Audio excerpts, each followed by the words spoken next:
What's happening, everybody? It is 8:20. We're early. We're a few minutes early, but the gang is all here, and they're slowly filtering in backstage. Welcome to Whiskey Nose Thursday night live stream. Next week is Halloween. God almighty, it's been a day, man. It's been a day. Next week is Thanksgiving. Whiskey Turkey Family. There you go, right there. So we won't be live next Thursday. We might have a little special show up Wednesday night, but we'll work on that later. Tonight is Beer 30 Christmas edition or holiday edition. Basically, all the group, we're just sipping. If you got beer, great. If not, we've picked up a few like holiday lagers, so I've got this one. I've got the Shiner Holiday Cheer. Roger told me to get this one. Brewed with peaches and pecans. There you go. I hear it's a banger. We'll find out. And then this one's got the Bing Crosby. Toby told me how to say it now. I can't remember. Yeah, he'll tell me again. But anyway, there you go. There is that one. So anyway, tonight, we'll bring everybody on just a second. Tonight's giveaway, since we're doing the beer thing, are two old Bourbon County Stouts. I've got a 2021 Cola and a 2019 Rittenhouse. Super Chat or Venmo PayPal will get you in it, but let's get the party started. The Top Jimmy is here. What's going on, brother? It's happening. It's happening, man. It's happening now. We've got the Girth Brooks in the house. Cheers, buddy. Good to see you. We have Corvette Trey lurking right there. He's in. Beautiful Corvette shirt. Trey Larkin. Sexy. So, ticking it off in the chat was the Top Dog, my man. You're welcome. There you go. Top Dog is here. There is the Trey Larkin. Cheers, buddy. Meow, meow, lick the like the lick. Sugar Kitty is here. Who else we got? There is the Reese. Roger Dodger. Cheers, buddy. Good to see you, man. James Morgan. Cheers, man. Hope you're doing okay. Haven't talked to you in a while. Hope you're hanging out and doing well. But anyway, that's what we're going to do. We've got 9 people here. I know we're early, but people will finally lurk in here shortly. So, but what's been going on, guys? Anything good? No, same old. Yeah, just getting ready for the holidays. Christmas beers. Seeing a lot of drops. Yeah, everybody getting ready. Let me turn Toby up just a little bit. There we go. And we've got the TL in the house. There he is. Yep. Larkin, what's going on, buddy? Oh, let me fix that. There's the Dodger. Here he is. Roger Dodger. Holy crap. Cheers, buddy. I just realized my drums and everything are working now. So we got this. There we go. The hell is that? That was applause for you. And then we've got Bounce. Yeah. Gone. We got a siren for whenever Randall screws stuff up. That's for Randall. There we go. All right. Good. I got to keep that page up. That's funny shit. So anyway, we'll go around the horn here in a second and talk about what everybody's sipping on. Toby, why don't you lead off? You showed us that one in the backstage area. It was a cool Elford. Yeah, so this is a brewery from Oxfordshire, England, and I'm going to be showing at least 4, or I'm going to be showing 4 of their beers tonight. This is kind of their basic winter's ale, 4.5%, and it's called Bad Elf. That's cool as hell. There you go. I would say that'd make a cool tater sticker, but that's it already, if you think about it. It's already a tater sticker, right? I mean, technically. Jeff Perkins is here. Cheers, Jeff, man. Hope you're doing well, man. Awesome. All right. Trey, what do you got? Are you drinking tonight, or are you still trying to feel better? Oh, no, I'm a little bit. I'm doing not doing the beer route. I'm doing the Tennessee Cider, Tennessee Cider Company. They're out of Gatlinburg. We had one of those. It's got those funky tops. Yeah. Yep. No, they're really good. They do a mulling spice with theirs, and it makes for a great hot cider for Christmas. I love it. We get some every year. But tonight I'm currently sipping on their blackberry. Good Lord. Cider. Look at that. Yeah. Wow. It's really good. Cool. What's up, Jay? Cheers, man. Drinking some beers. All right, Larkin, what you got, dog? Well, I don't have beer either. I rarely have beer here. So, but I'm also doing something different. I'm actually having a wine from a small winery in the greater Knoxville, Tennessee area. The wine, Nice. Homestead White.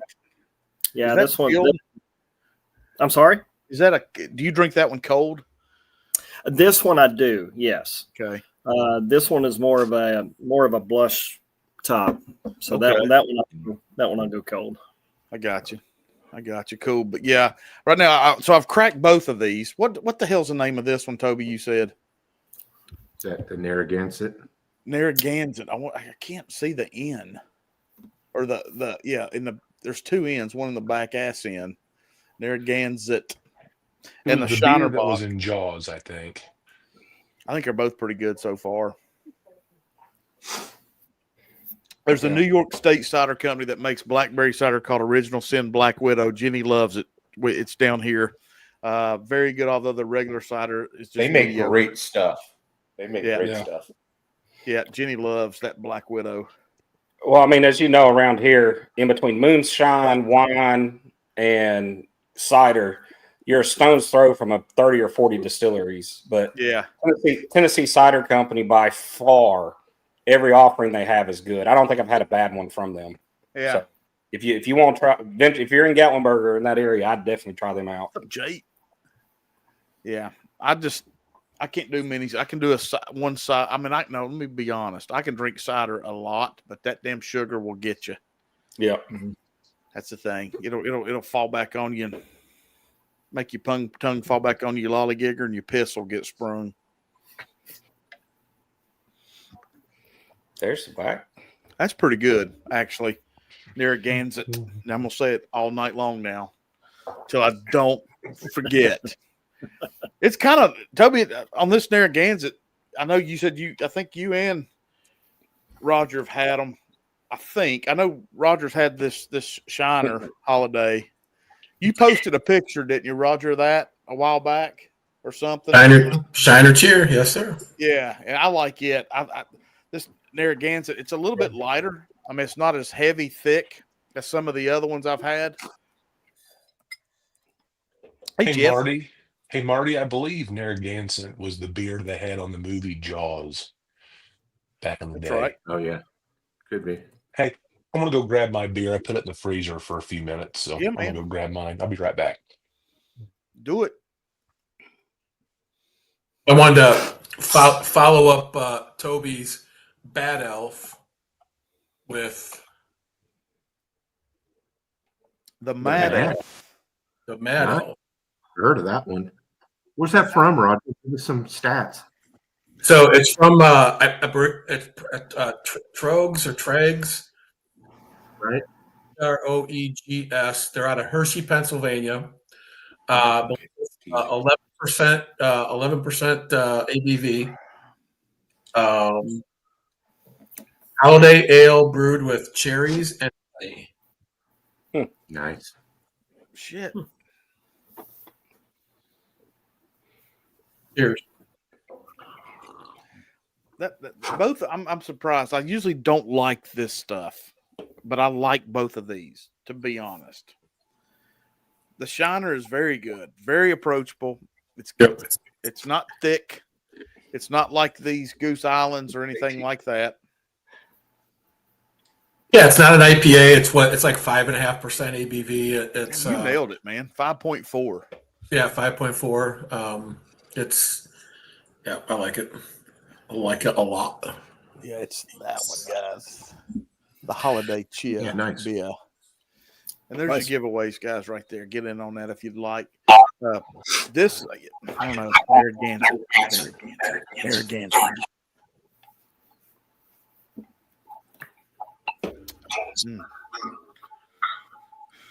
I hear my YouTube in somebody's background, me talking.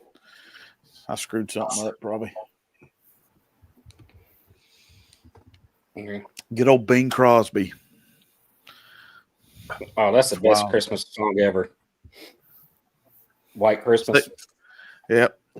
Man, I'm a little partial to Burl Ives. Holly Jolly Christmas. Yeah. Yeah. Sugar Kitty said, pronounce Trogies. Trogs. Trogs. All right. Hot dog. Trogs Yeah, Night Elf is the one around here everyone drinks. Okay.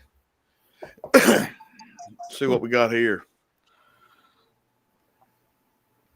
That's Santa Claus. It is released once, I believe, every few years. This was bottled in 2015. No kidding. Well, cheers to you for that. Wow. This is 14%.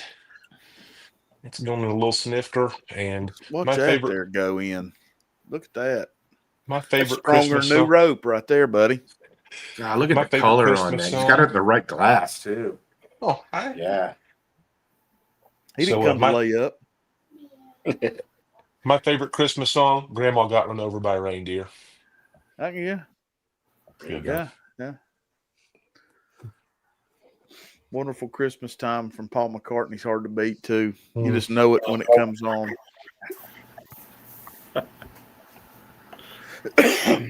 Damn, here we go, coughing. I like how we're glossing over Thanksgiving, going straight to Christmas. I love it. Mm-hmm. Of course, I have trees up on November 1st, so yeah. She's usually itching to do that. Gives her something to do around here. So, what's up, Gunderstruck? Top Dog said, "Put him in. You're in." Hey, John? Did Bourbon Engineer crack that conviction double oaked yet? Interesting seeing what y'all think.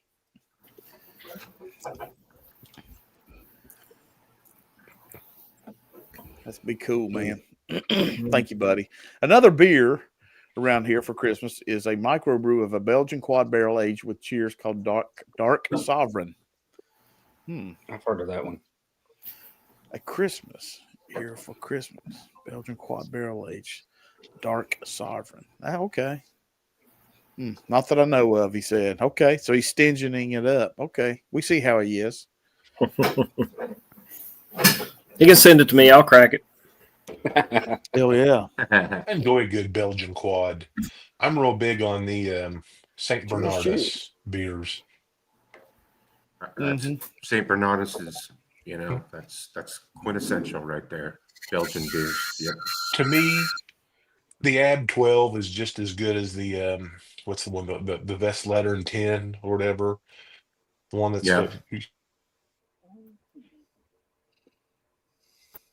Does anybody brew their own? I brewed for 20 years and competed. And I started in 94 and brewed my last batch and competed in my last competition in 2014. Well, hell. Just got tired of it, or? It was things that the company in California were starting to show signs of coming to an end, which ultimately came to an end a year later. And there was just a lot of, distractions, and we ended up moving at the beginning of 2016 for work, and I just have never gotten back to it. I've always found that interesting. Of course, around here it was moonshine, but it's a blast. Yeah. I've never done anything like that other than throw some whiskey in a little bitty barrel. Melicorn. Hell yeah. Ain't nothing wrong with that, man. Sneaky good. I don't know what you're talking about. Does anybody else do what I do, which is, depending on how much holiday beer you buy, I mean, you drink it as late into the year as you possibly can. Like if you're drinking it in February, March, April, like you just keep drinking it, right? Till it's gone. Yeah, I guess. I mean, I only buy I don't buy much because I've been trying to get acquainted to it. And then I end up giving it to my brother-in-law if I can't drink all of it. I mean, I do that with boiled custard. I don't really drink beer, but I don't know what it is about beer for me. It's just like I have one and I'm just done. Like it just bloats me, and I like the flavors. Like I love Origin Dragon's Milk, or some of the stout finishes bourbons I've had, but that's like it's just hard to do the beers. See, for me, like these bourbon counties, I've got probably 4 or 5 more downstairs. This is just too big of a bottle for me to drink by myself. This needs to be a 12-ounce bottle. And I know they make them in 4-pack, 6 or 4 packs for some of those, but yeah, these I just can't. So I've been holding on to them for something. So Marty only knows how to make Pruno. All right, so I finished Bad Elf, and I've now moved to Very Bad Elf. Does this just go up? What's the difference? This just higher octane, a little stronger. Gotcha. That was their regular winter ale. This is their special reserve. That's good to know. I wish they still were that way. Interesting. Fritzy's here. Ben's here. Awesome. I didn't know that. I've only go back to like 2021, 2020 on these. But yeah, whoever wins this, if you'd rather have the regular one instead of the cola stout, I've got it too. You can choose. Just to comment on what Roger was saying a few minutes ago. Yes, I love this time of the year. I start drinking Oktoberfest beers as soon as they're available, and I drink those up through about the middle of December, and then I start drinking, holiday beers, and I continue drinking those really until spring. And the best thing is, come January 1st, they're marking down all the leftover holiday beers because they want to be out of them, and it's a great time to go stock up. You keep that stuff in the fridge, or even just in a cool, dark place, it's going to hold for quite some time. So it's not like it's going to go bad. Yeah. I agree. Yeah, these have been out in the garage, but not in the refrigerator, and they're cool enough. I don't know. Ethan said one time, I guess 40, 45 degrees for these is a good temperature. That I don't know, and I just took his word for it because I don't know anything about them. I just wanted to try them with everybody, something different, and see if y'all drink one, be like, this is just straight up horse piss, or this is really good. I'm tickled with these two. I think these are both doable again. And like I said, I don't find many of these that I like, but these two, I'm tickled. What's the second one you're drinking, Marty? I know the Shiner Cheer was the first one. Drum roll. Shit, I can't see it anymore. Narragansett is the. Yeah. I just want to make sure it's the one he was asking me. This one, the Winter Warmer. All right. Yeah, it's pretty solid for a. I don't even. It's so Winter Warmer. It is 7.4%. So yeah, that's a one and done. Or you're going to be, but I'm not sure.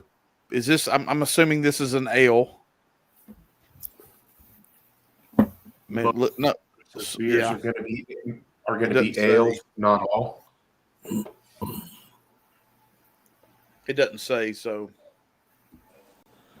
What's up, Pete? Hey guys, What's going on, man? What's going on, Pete? it gave me time to pull out my original shirt. If you read it, There it is. Nice. where it all started, Top Dog Homebrew. No kidding. Yep. I am finding that I seem to get a quicker buzz with beer lately. I can be there with you, actually. Tarot. Yep. These are good. Yeah, I'm not gonna lie. The blackberry cider with a little vanilla cask bourbon. Hey, Get you I a little hear you tipsy on too. that. It actually goes really well together, honestly. What'd you pour, John? What was that? Black Bell. Yeah, nice. Black Bell. 2019. Aged in Bellmead, Bellmead barrels by Blackstone Brewery. This is a coconut stout. No kidding.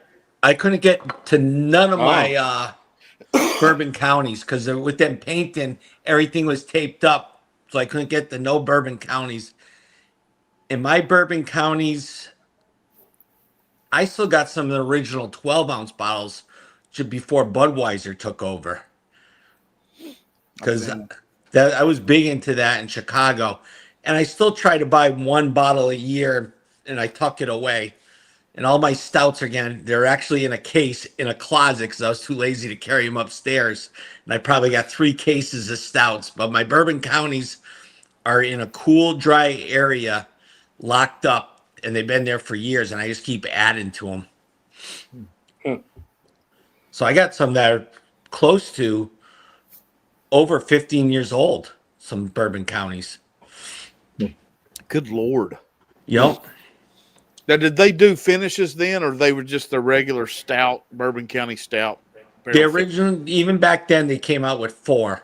Okay. Back then. Is that when they had the birthday and all that stuff, bourbon and all those, or was that more recent? I can't remember. Birthdays were, oh man, I forget the distillery. They were squatty 12-ounce bottles, but it wasn't Bourbon County, the birthdays. Oh. Because I had all those. I still got some of those also. And one of my favorite stouts was actually by Stone, and it was the Wool Wheaton that I used to get all the time. Awesome stouts. Some of my other favorites were from Brewdog. I remember drinking 18 to 21% stouts from Brewdog back in the day. And Dogfish Head. Uh-oh, he's muted. Hey, Fritzy's asking, will beer last that long and still be good if you keep it out of the sun and no hotter than 60 to 50 degrees or something? Yeah, mine's in a dark place. I mean, I moved it. It used to be in my basement in Chicago, and I don't have a basement here, but it's definitely locked up in a cool place with 0 sunlight. Yeah, that's one of the reasons that most beers are, put into brown bottles, because it helps preserve the beer longer than a clear or even a green bottle. Yeah, I won't keep an IPA that long, but stouts I kept all my stouts, but I think all my IPAs are gone. A lot of this isn't true of lagers. It's predominantly ales, but the kind of the higher the ABV on an ale, you can start to lay those down just like you do wine. And they don't say you should hold them for more than like 5 years. Then it kind of peaks and you start to. It's the law of diminishing returns. But I used to do that with a lot of 22-ounce high ABV Stone brewery beers from Southern California. A lot of their quarterly releases, I did that, and finally just got to the point where I had too many of them, so I took them to work and gave them to a bunch of the employees and said, "Party on." Yeah, I gave a lot of my beers away because when I came here, first thing I bought was a Blickman 10-gallon stainless steel all electric brew system. Wired the house and all that. And next thing you know, I had no one to drink beer with. And then Renee got me into bourbon. And that system is still sitting in my downstairs. And that's going to be, I don't know what I'm going to do with it. But it's not worth what I paid for it because everything, just like a computer, is out of date probably. All the electronics and all that. We can do it as a giveaway. We'll make that the second giveaway tonight. Will be the there you go. Yeah, Top Dog's homebrew. I don't know who's I don't know who's going to pick it up. I got the full stainless steels. I got the chillers. You name it. I had everything. The thing is, you're talking about the hardware really doesn't change. It's really more about the control system. But if you found somebody that was just getting into it, that could be something where they would look at it. Maybe to them, they're happy just as is, or maybe they want the hardware and they'll consider it a fixer-upper, and they'll put new tech on it. Yeah, around 5 years ago, I advertised it for $3,500 and had no bids, and I paid. Oh wow! I paid a little over $5 for it, if not more. once you add everything I put onto it. But some of my best brews come out. I converted one of my pots to electric.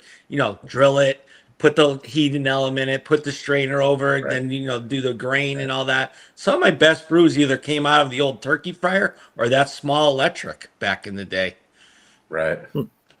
So you took it a step further. I never brewed. I did all my beers on the outdoor candy stoves, and because I was doing my pots were 5 gallon, or they were actually 6 gallon pots, and that's just too much to put on a house stove. So I had the outdoor candy camping stoves, and that's all I ever did. I only ever brewed in 5 gallon batches because I wanted more variety.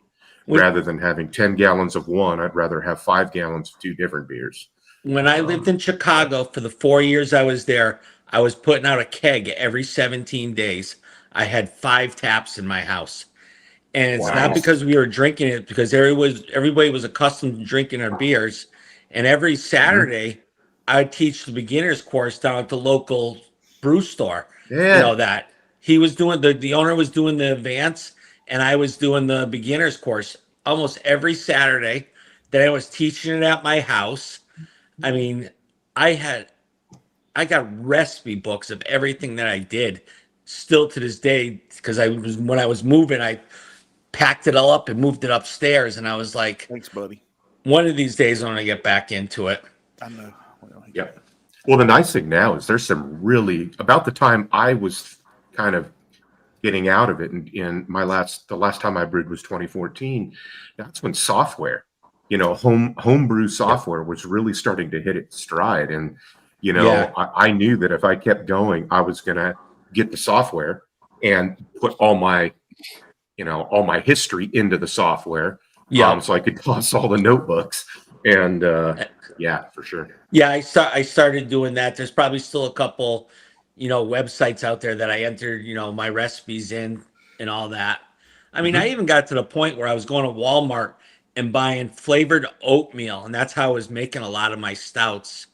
I was working in the soda division, and I was taking the pure sugar root beer, the syrup that that I was attaching to the fountains, and I'd boil that down and make a stout, and those were so good.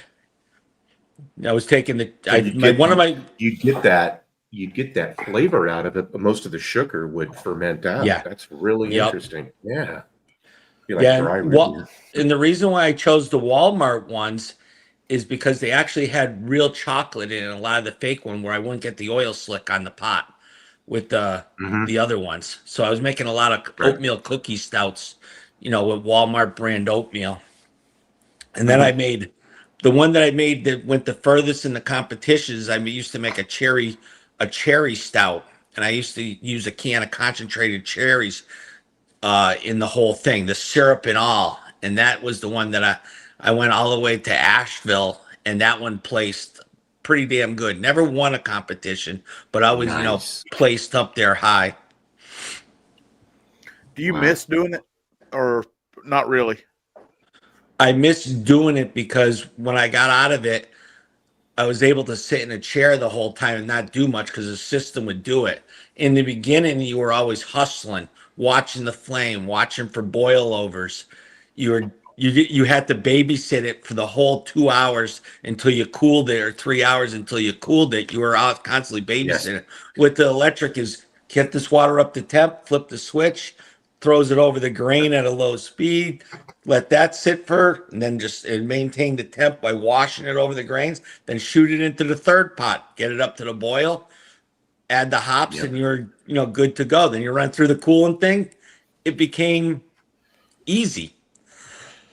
I was the former. I was the guy, hustling, and usually I would brew twice a year, and it would be I would brew eight batches in one day, 2 at a time. Wow. And so it was about a 10 or 11 hour day to get everything brewed, cooled into the primary fermenters, and and then once they're in the fermenters, or especially once they go into the secondary fermenter, then the clock's not ticking so much. If you want to bottle them in 2 weeks, great. If you want to go 3 or 4 weeks, it's not going to hurt anything. But then bottling would be one day too. My dad would come up and we would just bottle 8 batches of beer. It was so much easier putting it into kegs. So what I would do is I'd even have my fermenters had the chillers put in the top. So I was either able to chill them, cool them, do whatever in the garage with a blanket over them, and it'd maintain whatever the temp that the yeast called for. Then, you strain it into the keg. You cool, then you put it in the refrigerator, let it cool. Then I hook up the CO2, put it up to 30 PSIs, shake it for 2 days, then just lower it down to 2 or 3, let the pressure out. And it was just, you were force carbonated in 2 days. Yeah. I'm telling you, the whether it was, achievements in scouting or achievements in high school sports or, college and all that kind of stuff. The proudest thing the day I think my dad was of me was when I won my first ribbon for brewing beer. He's sitting there and they called my name to go get a ribbon and he's like, "That's my boy." That's hilarious. That's awesome. I can't hear you, Garth. Are you muted? Yeah. Yep, I still got it. It's still running. So if you zoom in, or if you go to topdoghomebrew.com, you'll get to my website. I didn't know Nice. that. Yeah. Yep. Top Dog Homebrew. Girth, I can't hear you. I don't know what's going on. You might need to. On it, I think. Yep. And you click the screen that says all my past brews, and they're there too on the screen. That's awesome. Yeah. I wish you'd give a date. Well, my bourbon stouts I was doing in 2013 on this website. Good Lord, there's a lot of Top Dog Brewing. No, Top Dog Homebrew. I'm sure you said that a second ago. Did you find it? I'll send it to you. I got it, I think.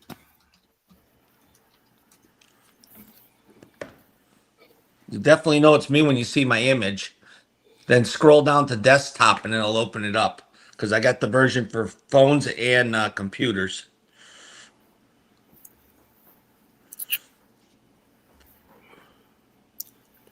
Yep, that's it. Yep.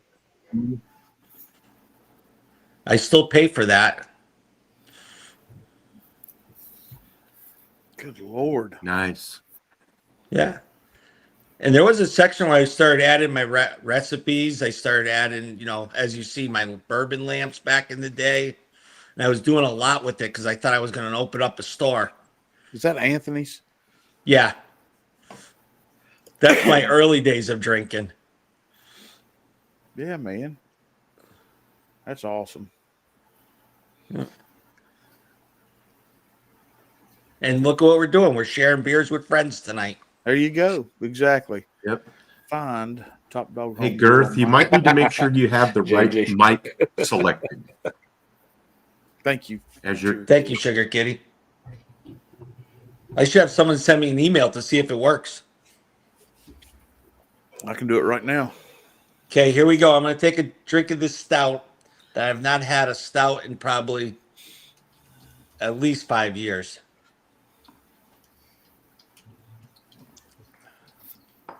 And that's flat and that's coconut. It's not bad though.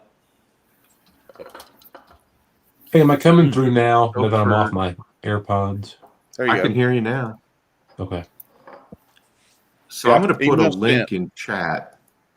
I'm going to put a link in chat. And so the link I just put in chat for everybody on screen or watching, it's BJCP, which is the Beer Judging Certification Program here in the United States. Marty, I and got on your that test. website, that's where you can find the most comprehensive style guidelines for different types of beers and lagers and ales, which are all beers, and it'll kind of break down the differences. Like not too many weeks ago, we were talking about the difference between Fest beer, Vienna, Marzen, and all that kind of stuff. Well, if you go to those style guidelines, it breaks down like, there's quite a few different styles of stout. And if you go, it will tell you what all the different styles of stout are. It's interesting. There you go. Oh. Yep. Oh. Gotcha. Hey, Top Dog, the question, damn, empty seat. So I'm going to have to try it with my headphone in next, too, because I like to have my headphone in, but I don't know why they're taking a shit on me, but oh well. So have you guys ever had Dogfish 120? Yes. Yes. Quite a bit of it. So here's my question. That's not truly an IPA. I know it's more of a barley wine, right? Ooh, that's a good question. So I have some from 2017. No, I'm sorry. Some from 2017 and some from 2018. And I'm wanting to save those for probably 9 more years. Oh, shit. She's 17. No, probably at least 11 or 12 more years till my daughter turns 21. Reason behind that. That beer is the reason she is here. My wife drank a shit ton of it one day, and I'm just going to leave it to the imagination. Okay? And I have year of conception and year of birth, like 4 bottles of each. So There you go. I kind of think that one will stand the test of time. Yeah, I think you're right. I think that's cool. If it's a barley wine, it should. I mean, it's the 120. Yep. It's like what, yeah. like 19%. I mean, yep. Yeah, no. And he the dry. longer it's going to hold. I think it's listed as an IPA. A triple IPA or something. Like, damn, it's a barley wine. I don't remember. John, what is there is an actual delineation between beer and barley wine, and I forget exactly what it is. I want to say it's like 8.5 or something like that is where it's. Do you remember? Something like that. I've never did a barley wine because I think it's actually done at colder temperatures. So I think that's why I never tried it or fermented at colder temperatures. And that's, I think, I'm not sure. It's a different type of yeast. Yeah, it takes. Oftentimes, you have to finish it with like a champagne yeast to get it to ferment out. Yeah. But I thought there was actually, I just forget what it is, but I thought there was an actual delineation when it clicks over to being.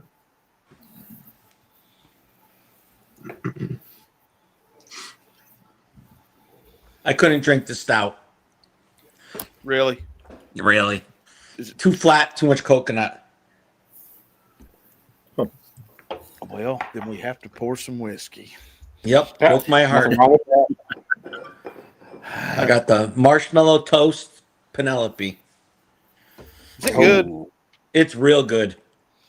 I know somebody's got a bottle on the way. Yeah, it got me back. It got me back into Penelope. I tell you what, the 9-year estate collection last year kind of reeled me back in a little bit. And then the stuff they dropped this year I thought was really solid. See, the 10-year, that's what the 10-year did for me. I haven't been a Penelope fan for a while, and that 10-year, I know the Omega was good, but that 10-year to me was, I don't know what it is. It hit me just right. And the cigar blend, you can pour it down the drain. I hated that thing, that batch one. I'm picky on my cigar blends. There's, it wasn't a cigar blend. I don't know what it was. It was awful. They said, now I did that review, and Big Vic let me know that they did an interview about that bottle or that blend, and they tell you they've geared that. Now Vic was in the chat. He let me know I'm the greatest up there a little bit up in the chat. That Vic's like they geared that to a lighter form of cigar, Connecticut or something like that. So it's not going to be as dark and robust and everything like the other cigar blends that we've had in the past. So but it never tells you that on the bottle. No. It just you expect heavy, all that finish and everything, and it's just I'm with you. I like it, but I won't do it again at that price. No, I agree. Well, when we cracked it at the store, the first thing the owner said to me after we get done tasting, he goes, "You want me to buy that back from you?" And I'm like, "No, I'll sample it out. I can't buy bottles back from me," because it was that bad for both of us. Yeah, I did expect more from it, but then I understood a little bit more about it. Aberdeen Whiskey Shop, UK products. Okay, 7 years old. I got you. Well, you think if they know what a cigar blend is supposed to taste like, or I mean, the realm it's supposed to be in, they would give it a hey, this is a light cigar blend, or just JG kind of has a point with that. Yeah, I mean, according to because I mean, even within cigars, you have different flavor profiles. Yeah. That's awesome. Bitch ass punk. Oh, what do you mean do? I'll put you in Tobe. I got you. Oh no. Tell me what to do. I didn't want to. I'll let you know what I want. Yeah, Okay. I'll figure out where they need to go. Okay, I'll just let them ride. Scottish bourbon to celebrate getting to the World Cup. Okay, that's a question. Yeah, maybe it's just bourbon in Scotland. Yeah, we can go that route, I guess. All right. Buy a plane ticket, take a good bottle with you. Do what? I said, buy a plane ticket, take a good bottle with you. That's it. Now you got Scottish bourbon. Well, what should we start out with? They probably say that about us. They're like, "Oh, I got to take my scotch there for these bourbon drinkers." Yeah. No, they don't. No, they don't. I would think that would be less money.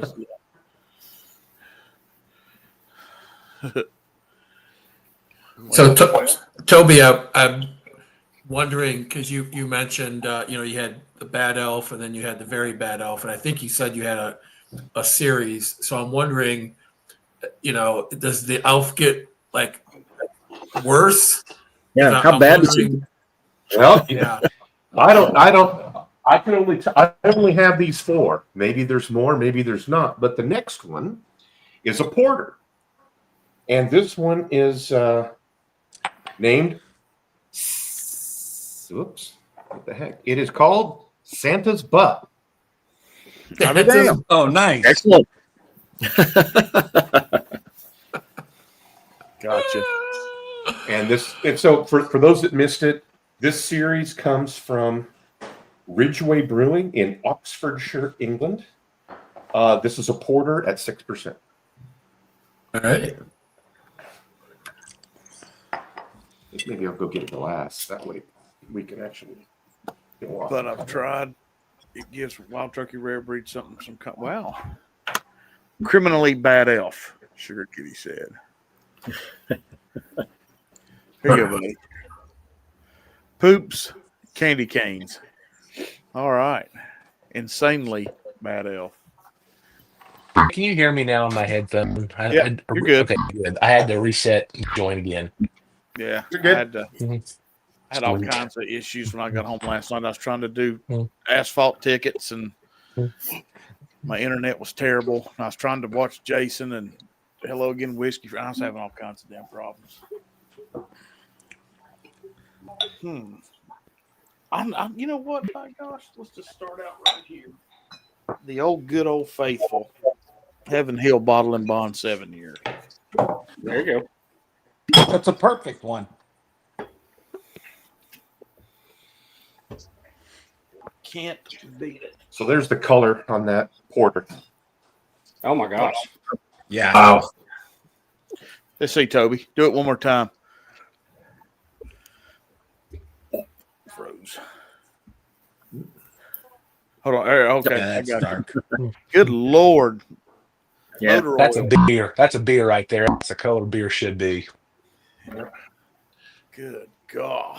Well, when I was drinking a lot of stouts, it was still me and Renee were drinking a lot of stouts. I do majority of them. I'd take them out of the fridge, probably just put them in the chiller to chill them, and we drink them pretty damn close to room temp. You know, we just put a little chill on it, maybe dropped it in that 60 range, 50 range, depends, but that's how we drank all our stouts back in the day. I definitely don't like them ice cold. That's for sure. I hate when I go somewhere and get a Guinness or some kind of stout and they put it in a frozen freaking glass. Yes, I hate that too. It's If like you- putting ice in a bourbon glass. If they have a Guinness tap, they should have a Guinness glass. Correct. Who'd we lose? Toby? Oh, there you go. Yeah, I'm trying to figure out. I think, am I a little laggy to you guys? You were, but you're all right now. Oh, I'll get you, sure, Okay. Kitty. I love All right. stouts, but I enjoy them more if they are cold. Wow. Just like his heart. oh there he is. Master? Hey, what's going Cheers. on, JC? What's up, all you beautiful fellers? You know, Yellers? We're sitting here. Well, I thought we were going to have a stream. No shit, Jason, that we were just going to taste through some of these Christmas beers and be like, yeah, I like this one. I think it's a stout. And then I didn't know I was going to have two all-star prize-winning brew champions on here that just know it. I mean, it's worked out a lot better than I anticipated. But yeah, it's awesome. That's right. I figured because I'm the stout belly, I need to join for a little bit. Here you go. Nice. I know one. What are you selling on on, a top. Jason? You got a stout? I got one that's just chilling a little bit because it was. I just Nice. heard somebody was just saying how you usually drink them at warm temperature, but I do like to throw it in the freezer for a few minutes just to get them a little bit cooler and then pour them. Yeah. So I have Yeah, I don't. I have one of the Goose Island coffee stouts. I'm gonna be drinking. That sounds Oh, good. nice. I was like, See, I think it's personal preference. It's was like, I'm in the mood however for- you like it. You I was know, like, I'm in you the want mood it for room coffee. temp, drink it room temp. You want it refrigerated, drink it refrigerated. I was like, I'm in the mood for coffee, so I was like, you know what? I'll just have a coffee stout. Hold on, I'll say hi to the guys. There you go. Here we go. There you go. Look at that What the one. hell is that one? I don't know. That shit looks dark. My lord. It's the barley wine from 20. Hold on. I can tell you. 01. Oh, shit. It's starting to fade. I think it's 2012. 2012? 2012 might be the 12-ounce bottles. 14. I say, Garth, all I know is that bottle looks 14. like a mini in your hands. Is it a So 12? Jason, I got a porter from 14. Staffordshire, England. Yeah. Oh wow. Sugar Kitty says So- that. So for the brewers in the room, what's the shelf life of barley wine? Does it ever go bad? Basically, with any ale, which is what barley wine is, the higher the ABV, the longer you can lay it down, just like wine. Now, if it's kind of at the lower end of barley wine, where it's maybe 9, 10%, 11%, they usually say about 5 years is about the maximum. But like somebody was talking about the Dogfish Head 120, which is like 19%. Well, that can be laid down almost indefinitely if it's kept properly. And that This is explains still why really good. it explains why a lot of those barley wines had the same cork as a wine with the twist cap, so you could keep them a long That's right. time. Nice. It's like a champagne cork. Yeah, Yeah, because of the champagne yeast, probably that we were talking about earlier. that's it. That's it And the exactly. wine. Yeah. Yep. Yep. If Gert's If it's sick, we will know. Oh, no. Yes, I said this one's a 2014 and that's a 2015. So If Girth And they're gets both- sick, it's gonna look like the fountains out front of the. Isn't it funny how in The Bellagio. in Girth's hands, Yeah. it's funny how in Girth's hands those look like airline bottles. I know. Yeah. Yeah, that's what I said. They look like minis. He's getting ready to I- douse yeah. on his head. Like he's getting ready to drink a little king or something. Hello, pretty lady. What was that damn story one time? Andre Giant. I mean, I can do that with Old Forester. Yeah. Even though it's a small bottle. There you go. Corvette trades out the 117 series. I can shotgun a Jack Daniels. A Amroot bottle. There you go. Oh, that's fine. I've never seen those little bottles of Jack. Yep. That's Is like it- that's a cool. And it's a single barrel. Looks Yeah, nice. like mini bar liquor. Yeah. That's it, man. For the high class alcoholic on the go. Well, when you guys come to my house, I have a mini bar in my garage that's only with 50 mils. And that's harder to fill than the house bar because it's so hard to find good 50 mils everywhere I go.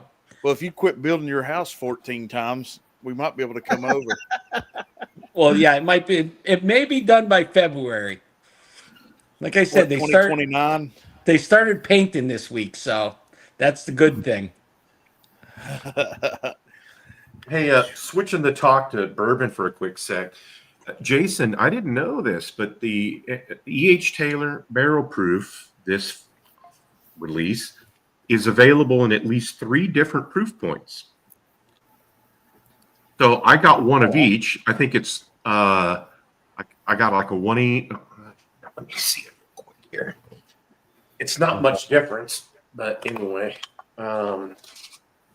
This one is 127.2. I think the one that's coming to you is I think 127.4, maybe something like that. Yeah, that happens. They've released. Oh, does it? Okay. They've released. I didn't know that. Then people, then the people go crazy that this one's better than the other one. It's so ridiculous. Do we Just know what saying the that don't complain antique about one's your going to laser come out code. at? That's all I'm asking. Yeah. Yeah. What'd you say, No, it's Craig? the best. Do we know what the E.H. Taylor antique one's going to come out at? It's low. I know they're saying that it's low. I can't remember what it I was. mean, I know they're saying that the what was it? The George T is going to be a hazmat, but No, but isn't the E.H. Taylor BTAC going to be 100 proof? Isn't it supposed to be a bottle and bond? Yeah, it's Jason? 100 proof. Yeah, it's 100 proof. oh wow. Yeah. But it's also like 15. And then- It's like 15 or 14 years old or some crazy shit. Hey, Roger. Those things are going. Yo. Those things are going for 1,800 on. And I do not like that bottle at all. Are you serious? It's just okay. I don't like it. Wait, which one, Top Dog? The CY PB. PB. PB. Oh yeah, Yeah. the craft here bullshit. Yeah, Perfect bullshit. Yeah. Yeah. Well, and I think it's I like the fine if single you get it for barrel MSRP. Yeah, for MSRP, Yes. it's perfectly fine. But Yeah. for guys to be paying up $400 for it, yeah. No, hell no. So here's my I question. don't think about any of the, them are worth that. Taylor B Tech. So it's 1 proof point lower than the Eagle Rare 17. Same mash bill, lower age. Why? What am I missing? Because they could make more money. I mean, why bring out a Sazerac Ride 100 proof and 125 proof in the same year? I know. I'm there. I wonder marketing if- geniuses. If with a little bit of downturn, if they're just running up against Mhm. an abundance of barrels. That's exactly what everyone's thought is. They have so many barrels now. They did the expansion. Stuff's starting to come of age. They got nowhere to put it. So That might have been the off-profile GTS that year. Just proof down. I mean, it could have. I mean, look, obviously that wasn't part of it, the Colonel Taylor thing, but I imagine that because they had a lot of older whiskey, maybe a lower proof. Hey, let's extend the BTAC line. So there's I rumors. mean, also, I think there's rumors of Handy going up in age at some point. I mean, that would So actually have to now. that would make sense. So Wouldn't you think they'll all go up pretty soon? 2 years on everything. what So, would- like you- what will go up? Product like we got the Eagle Rare 10-year. Then you go. Now we got the 12. So maybe we'll see if sales are slow. Maybe we'll see a 12-year Russells, come out if they're sitting on barrels to sell things instead of taking that 10-year statement and moving it to 12. I mean, maybe. Again, that's just dependent on how many product lines we need to. What is happening on the screen right now? Marty's bored. We're fucking around. All of a sudden, I'm in this tiny little ice cube, and then Van Halen is in the background. Welcome to the Jesus, another beer. Ray. That's a lot of bright. It is. Yeah. Let's put that shit back. I don't even remember where it was. What you had, Marty. This is what I'm pouring. Oh, those coffee. Oh, those are so I good. love nice. those. Those are so good. Mm-hmm. Out aged in bourbon barrels with coffee added. All right, that's what I need: coffee and beer. It's Drift and Drams coffee. There you go. It'd be nice to have a good beer with that cigar batch coffee they do. Mm. If someone wants to brew me some. I love those glasses. Those Sam Adams glasses are killer. I love those. I know. I bought a whole set of these things when I was down in Boston. I love them. And they're etched on the bottom, so you always have foam. They keep bubbling. There's a little beveled on the inside that keeps everything going. Look at Top Dog teaching me shit. I love it. Yeah. No. It's so funny because it's such a slight etching, but it's amazing what that does. Especially in an IPA or something that you can see through the glass. Just watching the bubbles keep coming up. Yeah, it's kind of wasted on Jason's coffee beer. Right, but I just do not see how I used to be able to sit down and drink 5-10 bottles of this or something in one sitting. This one's about ready to kill me because of the sugar. Ooh. Yeah. It's good though. It's aged well. It's aged well. This is nice with a little hint of coffee bean. That's good. Has the coffee dissipated much over the few years? What in the flavor of this? Mm-hmm. Yeah. I don't think so. Because coffee's an adjunct that usually goes away. In a KBS vertical I did one time of like 6 or 7 different ones, that coffee went away quick in that one. But I think the Bourbon County, it stands up. Yeah, it's pretty good. Awesome. That was probably my favorite variant, was that coffee. Do you remember the one year when the coffee bottles was infected? 2015? Yep. The barley wines were infected too. They taste like a damn sour. I went through a sour phase. I used to like a lot of sours back in the day. I like true Belgian sours more than I do American sours. Then I went through the New Belgian England IPAs. Oh. Those and adjunct stouts ruined me on beer. The New Englands and the adjunct stouts. Do y'all like IPAs at all? Anybody? West Coast ones. West Coast. You like so West Coast, is that the hazy or is that more No, that's the No, East Coast. hazy's New England. Both. East Coast. which one tastes like grapefruit? Is that East Coast too? East Coast. Any 'Cause one of them? it was Treehouse Brewing that came out with that. Basically looked like orange juice. It was so thick, the IPAs. Okay. And it started in New England. But hazy IPAs are everywhere now. It was IPA, then it became double IPA, and then it became hazy IPA, and then fruited IPAs, and they're all everywhere now. I still think the Origin series from New Holland, they're using an IPA yeast in that. And I think that's how we're getting all these pineapples, the peaches, and everything that are in those. Mm-hmm. They have to be, because how else do you get that flavor out of everything they're putting out that's so damn good? Yeah. So that's one thing that a lot of folks don't know is that if for as little quantity of yeast goes into a batch of beer, it can have as much effect on the flavor, especially fruit flavors and floral notes and things like that, as any other ingredient. The yeast is really important. And 5 to 10 degrees could on ferment, it could change that flavor 100%. Exactly. Yeah. Guys, Hack and Mac is in the chat. If you have not subbed to Hack and Mac, do so. I'm gonna drop their link Yeah. now. Those are good guys. I didn't tell you, Marty. Hack's traveling. I sent him the link for this, but he's traveling, so he can't jump on. I know. So, since last night, give us some kind of follow-up thoughts on the 125 Sazerac. I thought it was quite a banger for the money for $40. Yeah. I mean, I know guys are trying to sell it for 125, but I really enjoyed it. I thought it was a great little rye. I do think that it tastes similar to, well, it's not as orangey and citrusy as Rare Breed rye is, but it's close. It's got a little bit more of a brown sugar darkness to it versus Rare Breed. Rare Breed to me it was kind of a little brother to Rare Breed. To me, it's very citrus. Like it got more citrusy the more I drank it, which was kind of cool. Yeah, be good in old fashioned.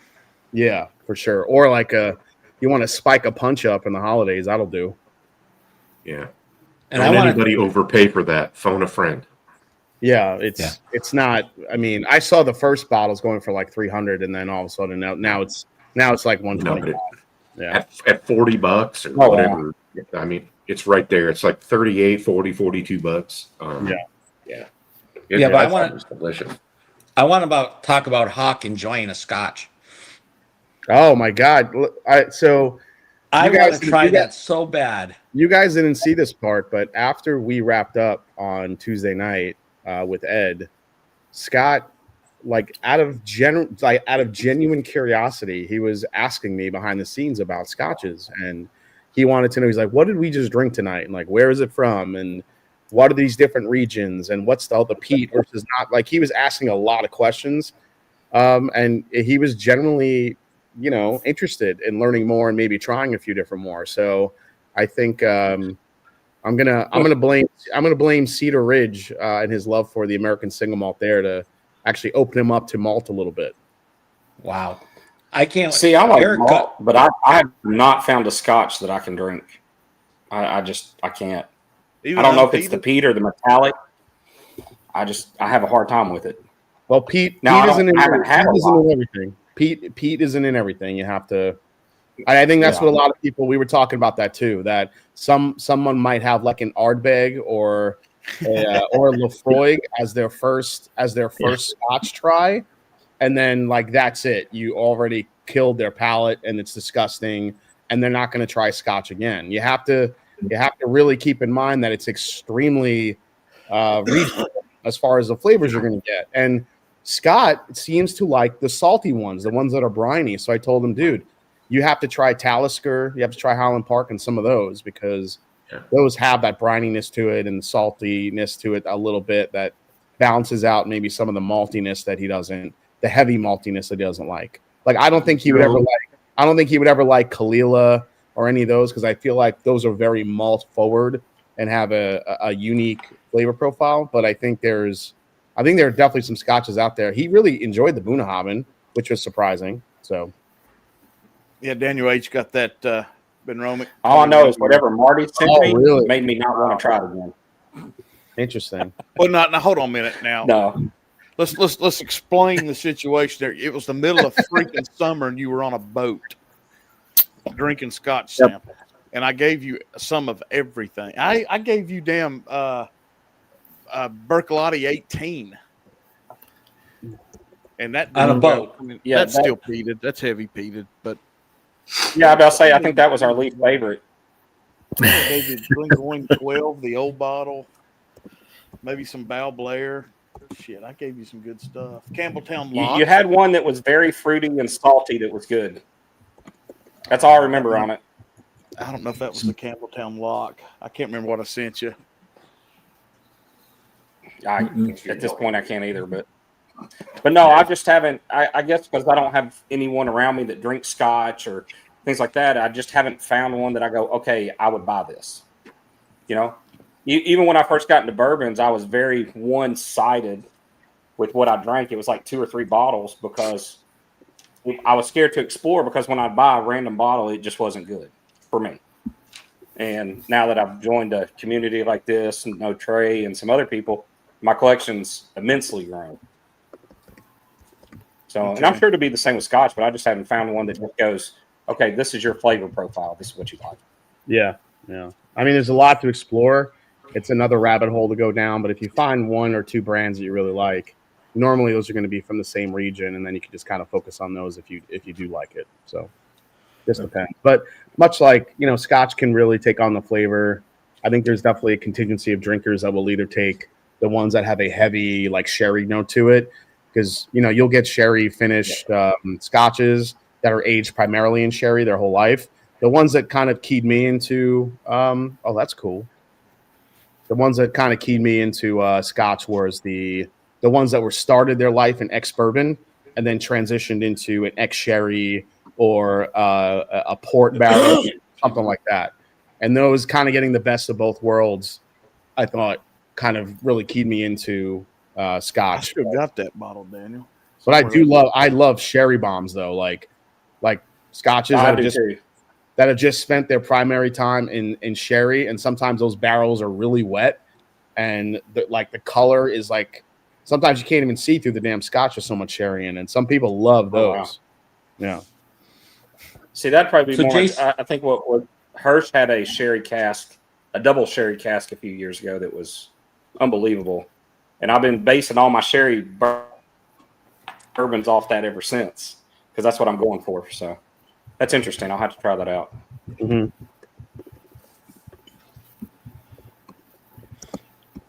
I can't remember.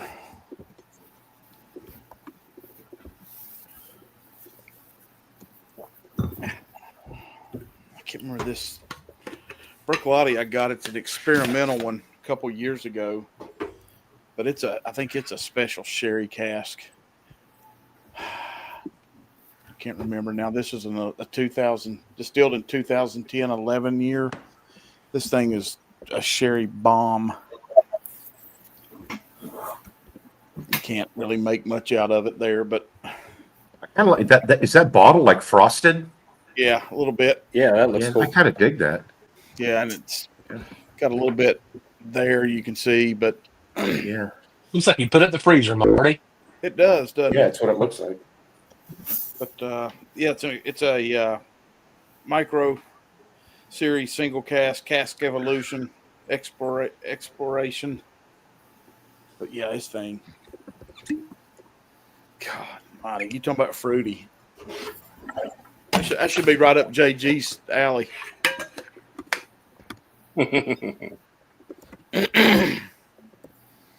Name change is now my Scotch journey. There we go. Yep. That time of year's right. I do. So breaking news, guys. I just wanted to announce real quick. My drum key will be dropping December 5th. Friday, December 5th is the drop date. Holy shit. Oh. Wow. Which one? Not the rye, right?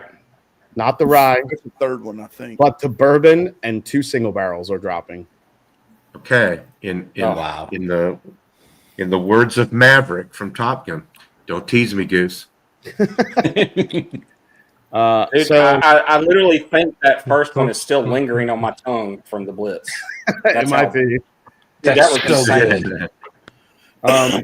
So I can tell you that Jared was really generous to our group, because normally, he gets a good amount for his group, but he's giving the Patreon group 500 bottles of Drum Key 1. Holy shit! So we have 5 bottles. We have 5 bottles just for the Patreon group, 500, which means.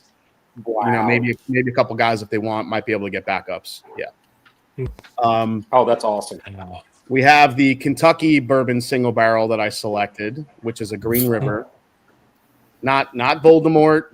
That doesn't exist. It's not that one. Yeah. It's it's another crazy high age barrel that we got from Green River that I selected. We're gonna get 50 of those, and then that 12-year Indiana MGP barrel that I selected. We're getting 75 of those. So that's what we're getting for the group, for the Patreon group, and then everything else will go to Jared's group. So the one that you're getting a lot of bottles of, that's the one I tried at the Blitz, right? The one that you guys tried at the Blitz was the drum key one. Yes. Awesome.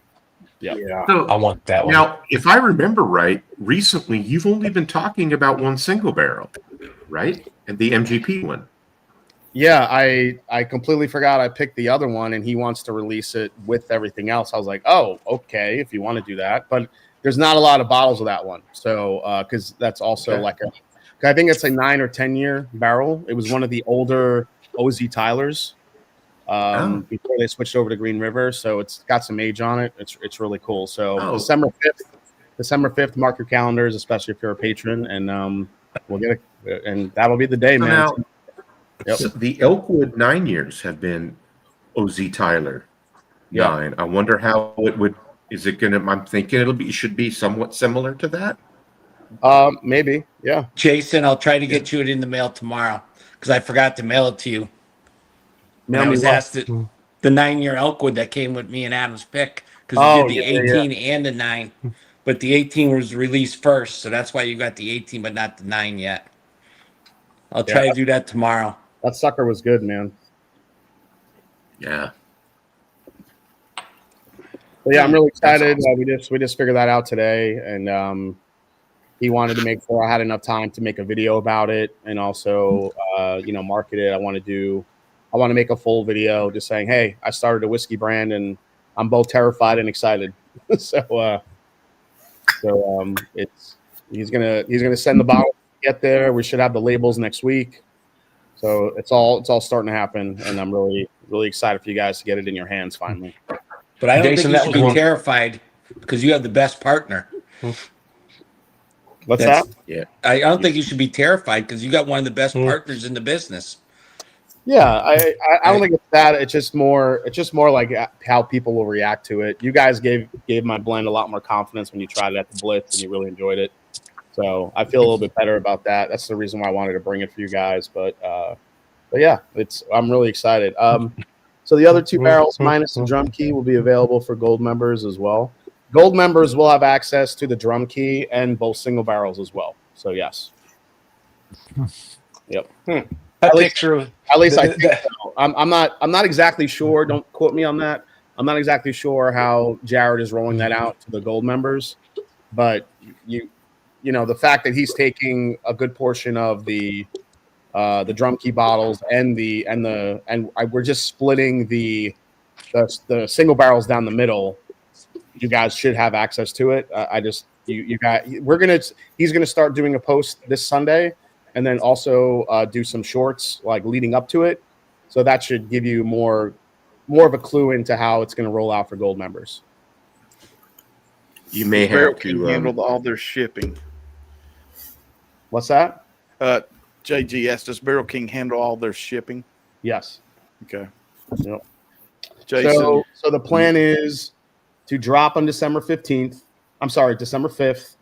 and they're going to start shipping out on, I think he said, let me see here, December 5th drop, and they're going to all ship on the week of December 15th. So wow. Merry Christmas to me. There you go. I'm about to say.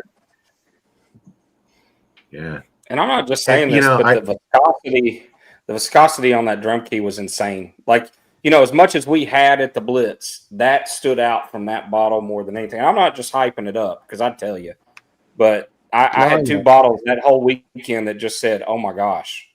And Toby has the other one sitting at his house right now that he and I sipped on for a little bit. But that drum key was something else. I'm really excited about it for you. Yeah, me too. I think if there was a way that I was able to like blend my perfect bourbon, I feel like I did it. It has a stupid long finish. It has butterscotch, dark fruit. It's spicy. It's sweet. It's got a little bit of everything, and it's got a nice viscosity to it. So I think everybody should be pleased with it. Yeah, this is what the first bottle looked like here in the middle when it went around. Oh God, here we go. You did have the first bottle kill. That's it right there. Yeah. You Yeah, know, David. David. Yeah, appreciate that. But definitely check with how they're going to roll them out with Barrel King. But that is only a couple weeks away, so it's coming fast. Yeah. One of the things I was thinking about, Jason, is I know, and I can't remember. I think you may have done it in conjunction with the Augusta bottles, but where you kind of put out a little disclaimer ahead of time saying, "Hey, look, don't be sharing the link on." Around with the fact that at least two of these bottles are going to be, really low availability, and within the community, there's going to be a pretty high demand, and so I think so. Some of that stuff, I'm not going to be able to control. Unfortunately, people sharing links and doing this and that. There obviously it happens in our group because some of these bottles end up on Unicorn and stuff, so it does happen. Yeah. There's no way to control that, but if the demand is there and people are that interested where they want to try to get one, then more power to you. More important than that, though, I hope that nobody misses the significance of this because, Matt has done what he's done with Barrel King. What Jason's doing is similar but different, and the junkies have done it. But it is very rare. It's a very small group of folks within our community that have come out with their own brand. And I think this is just for us to be part of it from before the beginning. It's something very, very special. The whole idea behind this for me was to build this community, and then the fact that we're able to build a brand off of it is just incredible because now it's like I'm blending this stuff for you guys, and obviously for Jared's group. But the whole idea was to blend it for you guys, like stuff that I like, that you guys that align with my palate, that I know that you'll like. And I got to tell you, I redid the rye. Well, for those of you that watched last night, I talked about the rye a little bit, but I added another gallon of that 10-year rye that was sitting in the Elijah Craig 23 barrel, and I added another gallon to the blend because it just needed to get a little darker, and just that 1 gallon completely changed that blend right where I wanted it to be. So much, in fact, that I told Jared to bottle it because that thing is freaking ready for prime time. It's so good. So you added 1 gallon to how many barrels? Just one? So right now it is a 1, 2, 3, 4, 5. I believe it's a 9 gallon. It's a 9 barrel blend. So I have added a total of 4 gallons of that EC23 9-10-year rye that's been sitting in there. Just to darken it up and get it enough. I didn't want to make it too oaky. Remember, it's a blend of 95.5 rye from Green River and 51% rye from MGP. That's the blend. Okay. Those 4 gallons. That's just the garlic. Just enough garlic to make the recipe fantastic. Yeah. I'm amazed at, just like when people say just add a couple drops to a blend and it'll change it. He's added 1 gallon to all this and it changes it. It tells you that just a little bit can change, something 100%, which is crazy. Yeah, that's the one thing that I've learned the most, just being in the lab and working within that rick house, is just how much you can add 1 drop of this, 1 drop of that. And if you just need a little bit just to extend the blend and the flavor profile, I got a lot more confident even after the first blend that I did. And so when I went in to do the rye, I had an idea in my head of what I wanted to utilize, and actually that didn't work in the beginning because I had it flipped. I had the 95.5 rye MGP and the 51% rye Green River, and that was not working very well together. They were not jiving. The MGP just kept taking over. It was getting clovey and a little bit too much on the there were hints of dill coming through there. I'm like, I don't want that in the blend. So when I flipped the mash bills, or the producers, I should say, that's when the whole blend started singing, and then I just started adding different barrels to it. But Green River's weird because Green River can have that peachy note sometimes, and that peach tries to push forward in the blend a little bit. So I found myself adding more of the 51% MGP versus the Green River to actually add more dark fruit to it and some spice, which is where it went. And then just that old EC23 barrel just kind of stretched everything out. It's like the reason when people use light whiskey as like a great bridge in a blend between a high age and a low age, this EC23 I feel like is bridging the gap between the two mash bills and adding that extra layer. And us, I could speak probably for all of us as home blenders trying to enter all these competitions. We'll take a 750 and think adding an ounce is not enough, and here we could be ruining a whole bottle just by adding an ounce, and then we'll never recover with that bottle, which is crazy. Yeah, and remember, the longer it sits, and that's why I have you guys. I'm actually working on the email right now to send to all the Blendageddon blenders that filled out the form. I always tell you guys to send me a good amount of the blend, because what it tastes like the first night I crack it and what it's going to taste like maybe 3 or 4 weeks down the road, it could definitely change for the worse or for the better. Right. And that's the signature of a good blend. That's why I like that it gets stretched out so many weeks, because it really tests the integrity of the blend. Your blend is either going to stay strong or it's going to go to shit at some point. That's what happens. I've seen, you guys have been watching Blendageddon for years. A lot of them do go to shit at some point. But what makes it go to shit? Air? Because just over the course of time, the whiskey doesn't play nice together. Something goes off. Something takes over. It could be, sometimes you get, a lot of people like to add, I'm telling you right now that the hardest thing I'm going to have to blend next is that 12-year plus blend that I'm going to do next. I have found that the hardest thing to blend is older age whiskeys, especially when they're different, because that oak and the tannins, they're really hard to play with. And one drop could just completely take over a blend, and then sometimes you get like the funky oak that will not play well with like an oak that's not funky, and that shit could just take over the whole blend.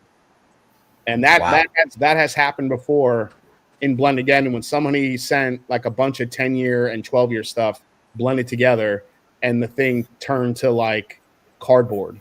It just got way too much. It got way too bitter and way too funky, and it just killed it.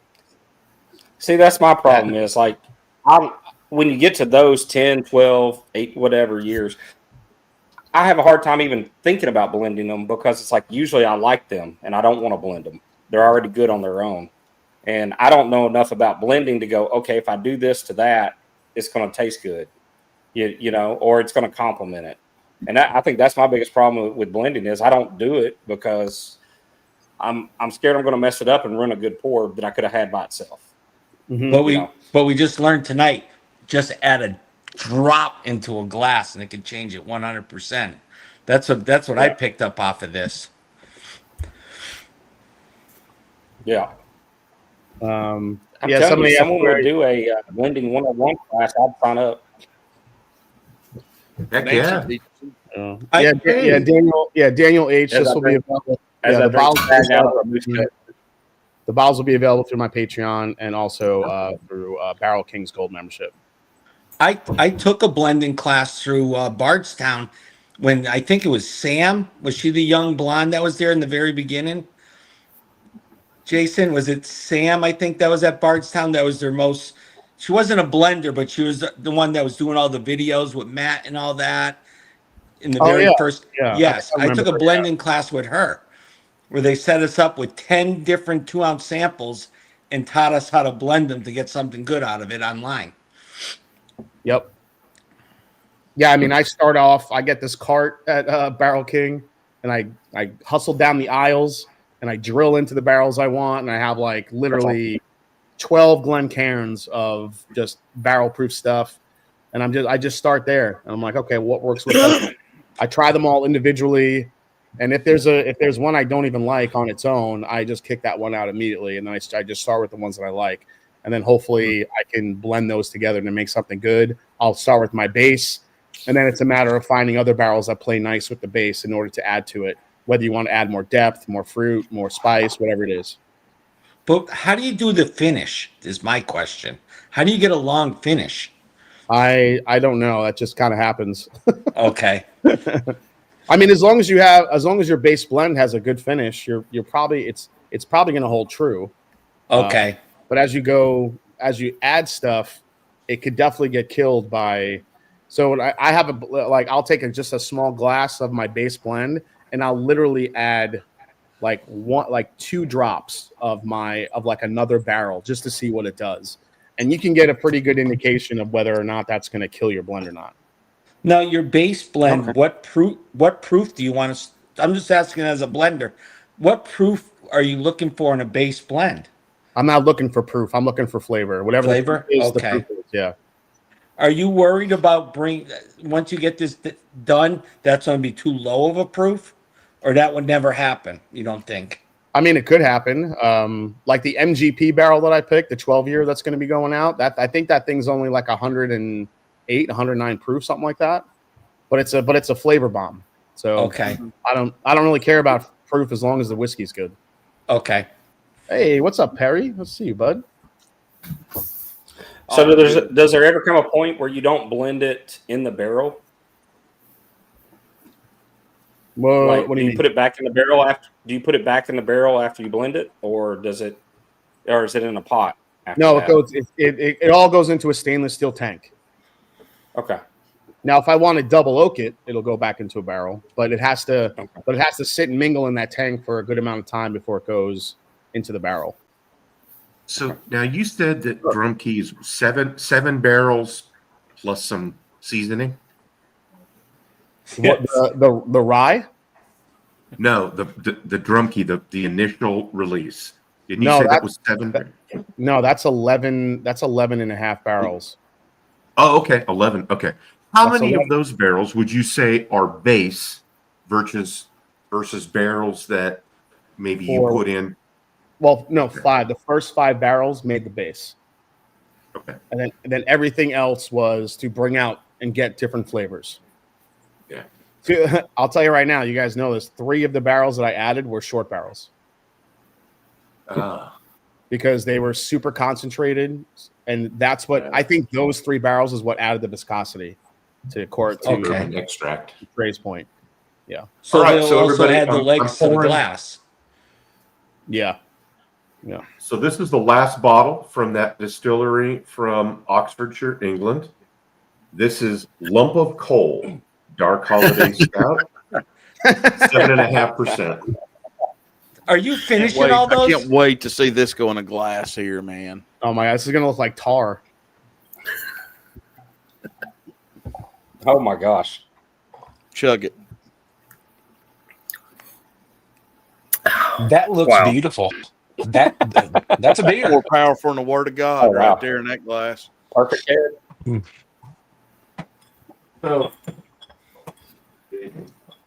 So the previous bottle, Jason, was a porter, and it was called Santa's Butt.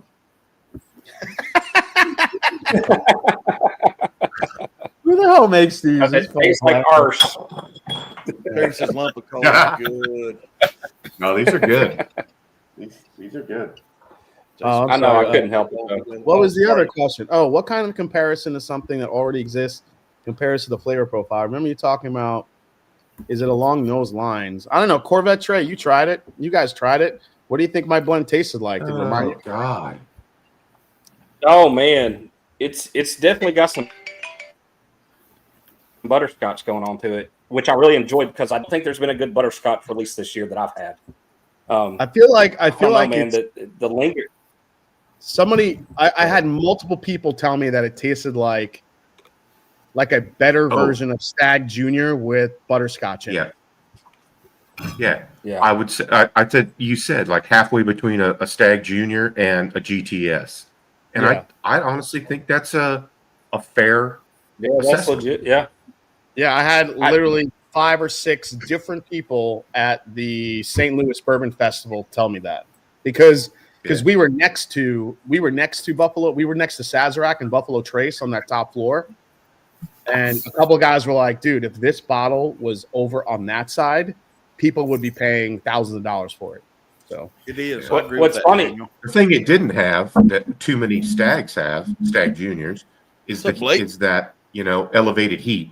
It's the flavor of Stag Junior and GTS. It's not the alcohol heat that you can get off of a lot of Stag. It's all flavored. Perry said, "I love drinking bourbon and going half Stag." Oh man. No, I was going to ask this earlier if anyone had anything with a good butterscotch note in it, because this year I haven't found anything until I had the drum key that I was like, oh my gosh, butterscotch is back. Yeah, butterscotch. This year I just feel like all the releases have been lacking. That's actually a good point. I don't think I've found really anything that's gone butterscotch, to be honest. Everything has gotten real like orangey and peachy and appley. I think those are like where things have been going. A lot of fruity. Yeah. How you doing, which Marty? I don't mind, but sometimes you just want a good butterscotch vanilla, just a rich, creamy bourbon, and I feel like it's been lacking this year.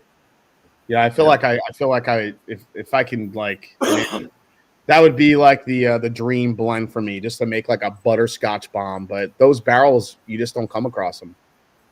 Yeah. I don't even know where I would go to find that profile. Like you need to, like, I'm trying to think of like the last time I had like a butterscotch bomb of a whiskey. That would take a minute. I'm really hoping maybe the Noah's Mill Gold Foil had a butterscotch bomb. Noah's Mill, you said? Yep. Noah's Mill came across real butterscotchy, but that's been a long time ago. So I think that was. I've had maybe 2 different MGP barrels that were really butterscotch heavy, but that's 2 out of like the 1.5 million MGP barrels that I've tasted. So I don't know how common that is. Harry said he's actually drinking an ECB pick right now that's a butterscotch bomb. Oh, okay. Well, yeah, Heaven Hill does have some buttery barrels for sure. Yeah. Some of those old original 1920s were butterscotch bombs, says Daniel. Oh, I got more like cherry and chocolate on those old 1920s. Hazmat. Light whiskeys can get butterscotch, can get buttery for sure. They're hard to blend with, though. I mean, speaking of light whiskey, there you go, dog. Oh shit! Oh, Larrikin, baby. We're gonna have some Christmas cheer. There you go, Jason. That's the one we did that you tried at the Blitz. That thing is good. It's a different animal of light whiskey though, but in a really good way. I like it. Yeah. His story about it is fantastic. He had that contract distilled. He's doing some good things with his light whiskey. Just to use it as a blender, like what you were talking about, Jason. And then they tried some single barrels of it, and we're like, "Holy crap, gotta put this out!"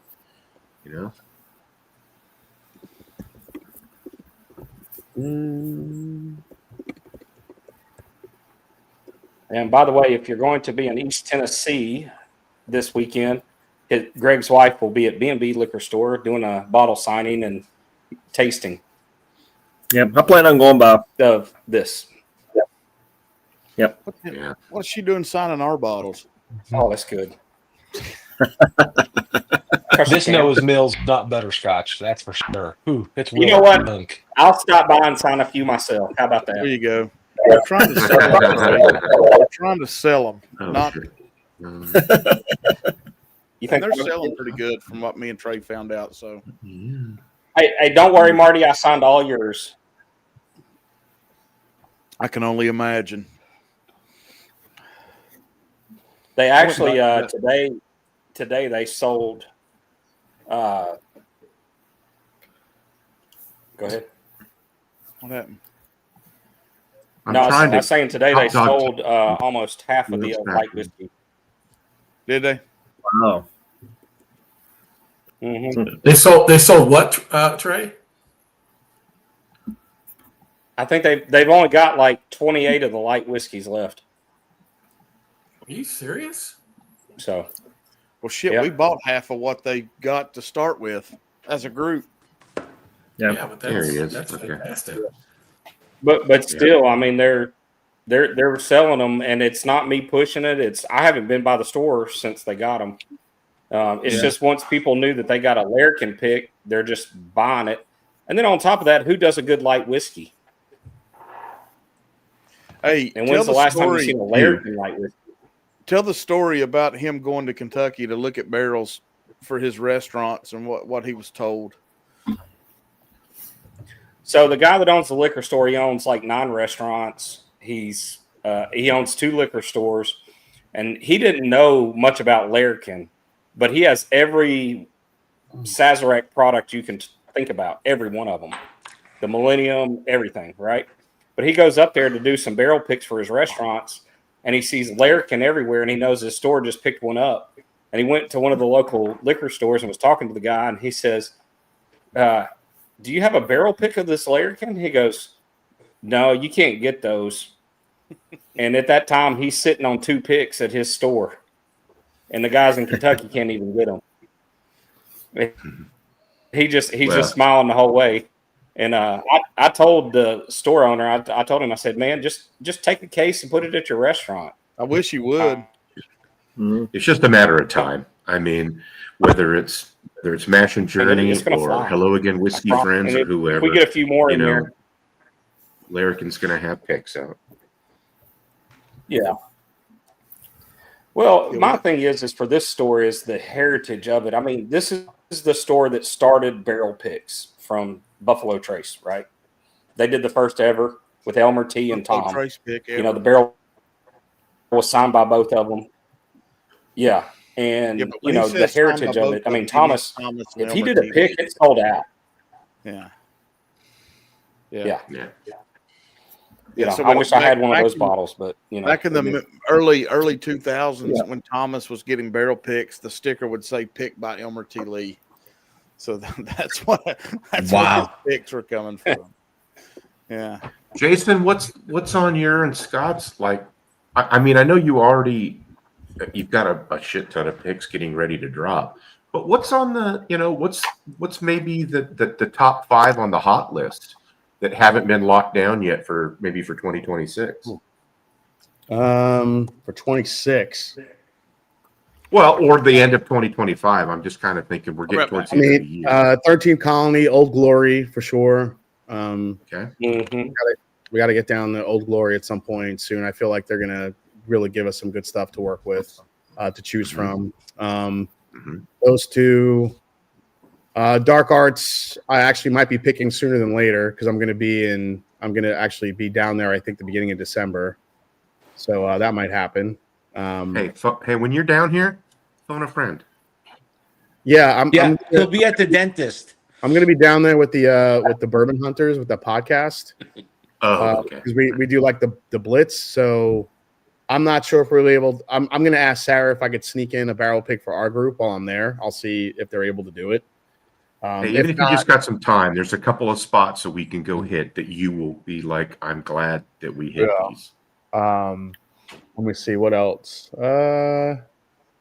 I know. I think that's it. I would like to try to get another. There's always going to be the favorites like Jack Daniels and stuff like that. Those are always on the list. But as far as like the newer ones, we have so many newer distillers that we worked with this year. It was really exciting to bring some of those to you guys. And I mean, I would love to do a Larrikin for our group, another Cedar Ridge, so a bunch of stuff. That's who you need to go do. Oh yeah, Kings. Yeah, Kings. Yeah, I think we're gonna try to do ASW again while we're down in while we're there to do Old Hamer. Yeah. How come no one's ever done a Buzzard's Roost single barrel with the group? Buzzard's Roost I like, but they generally just don't sell well, unfortunately. I don't know what it is. They just tend to sit. Okay. Jason, if you or anybody ever want to do an Old Hamer pick, I've got the owner's number in my phone. He's a fellow Bedford, Indiana man. I can get us set up in a heartbeat. Cool. Marty mentioned it, I think. So, yeah, I can hook you Or up with that that. trade. Who's is King's distilling all their own stuff, or are they sourcing? Sourcing. Yeah. No, it's yeah. sourced. It's a lot of NTP. Yeah. Okay. But Hey, guys, I'm about to go to bed. Good man, night. I forget the story, but the guy used to win. Good night, Girth. Good night. Hey, guys. All right, See you, Kurt. Garth. You're the man. Good dude All right right, there. so that's the story behind King's Family Distillery. You ever heard of Screwball? Yeah. Yeah. Mhm. Right? Yeah, that's his genius.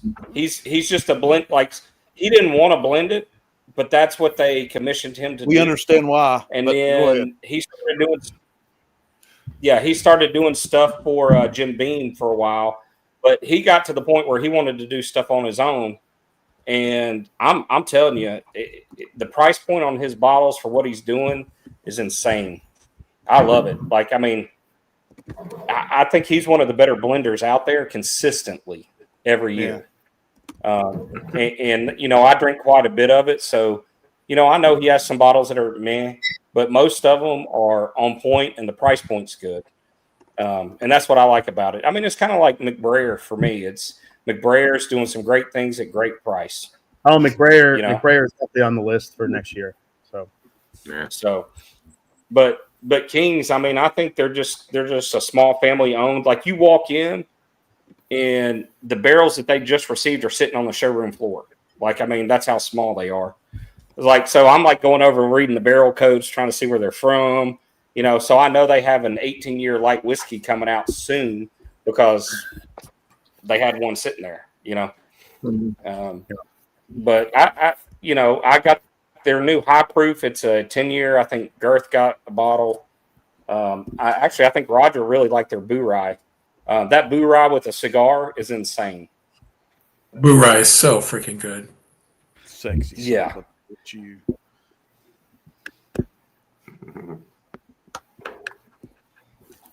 But it's got this. So, what determines a good price, though?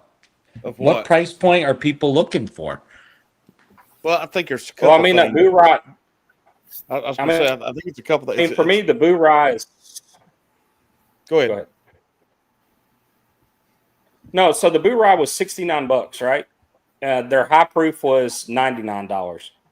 Anything else in that the year range and what I would consider palatable, you know, was well over $100.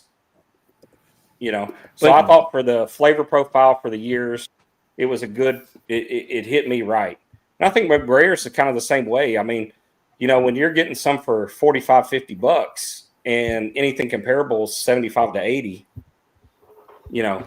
Yeah. See, It's a good I find right now that there's so many good things in the 6-year range, 6-7 year range coming out that you can't beat. Yep. That's just so There you good. go. Yep. Mm-hmm. And that's basically all of McBrayer is, you know, I mean, he has now the Judge and some of the single barrels are getting up into 8-9 year range, but I mean, he just put out that Bottle and Bond at 8 year, and you know, Yeah. For $65. I mean, it's kind of like Smoke Wagon when it first came. You know, when Smoke Wagon first came out, it was like $55-$60. Now it's $89, and I just don't. You know, it's kind of like, okay, there's so many things I can buy at that price point, Right? That are better. You know, yeah. At the price point it was really good, but now it's kind of priced itself out. Yeah, and I think you see that more and more in the market. I mean, Rabbit Hole. You know, they started out at $50, and now it's like $80-something to get a Rabbit Hole.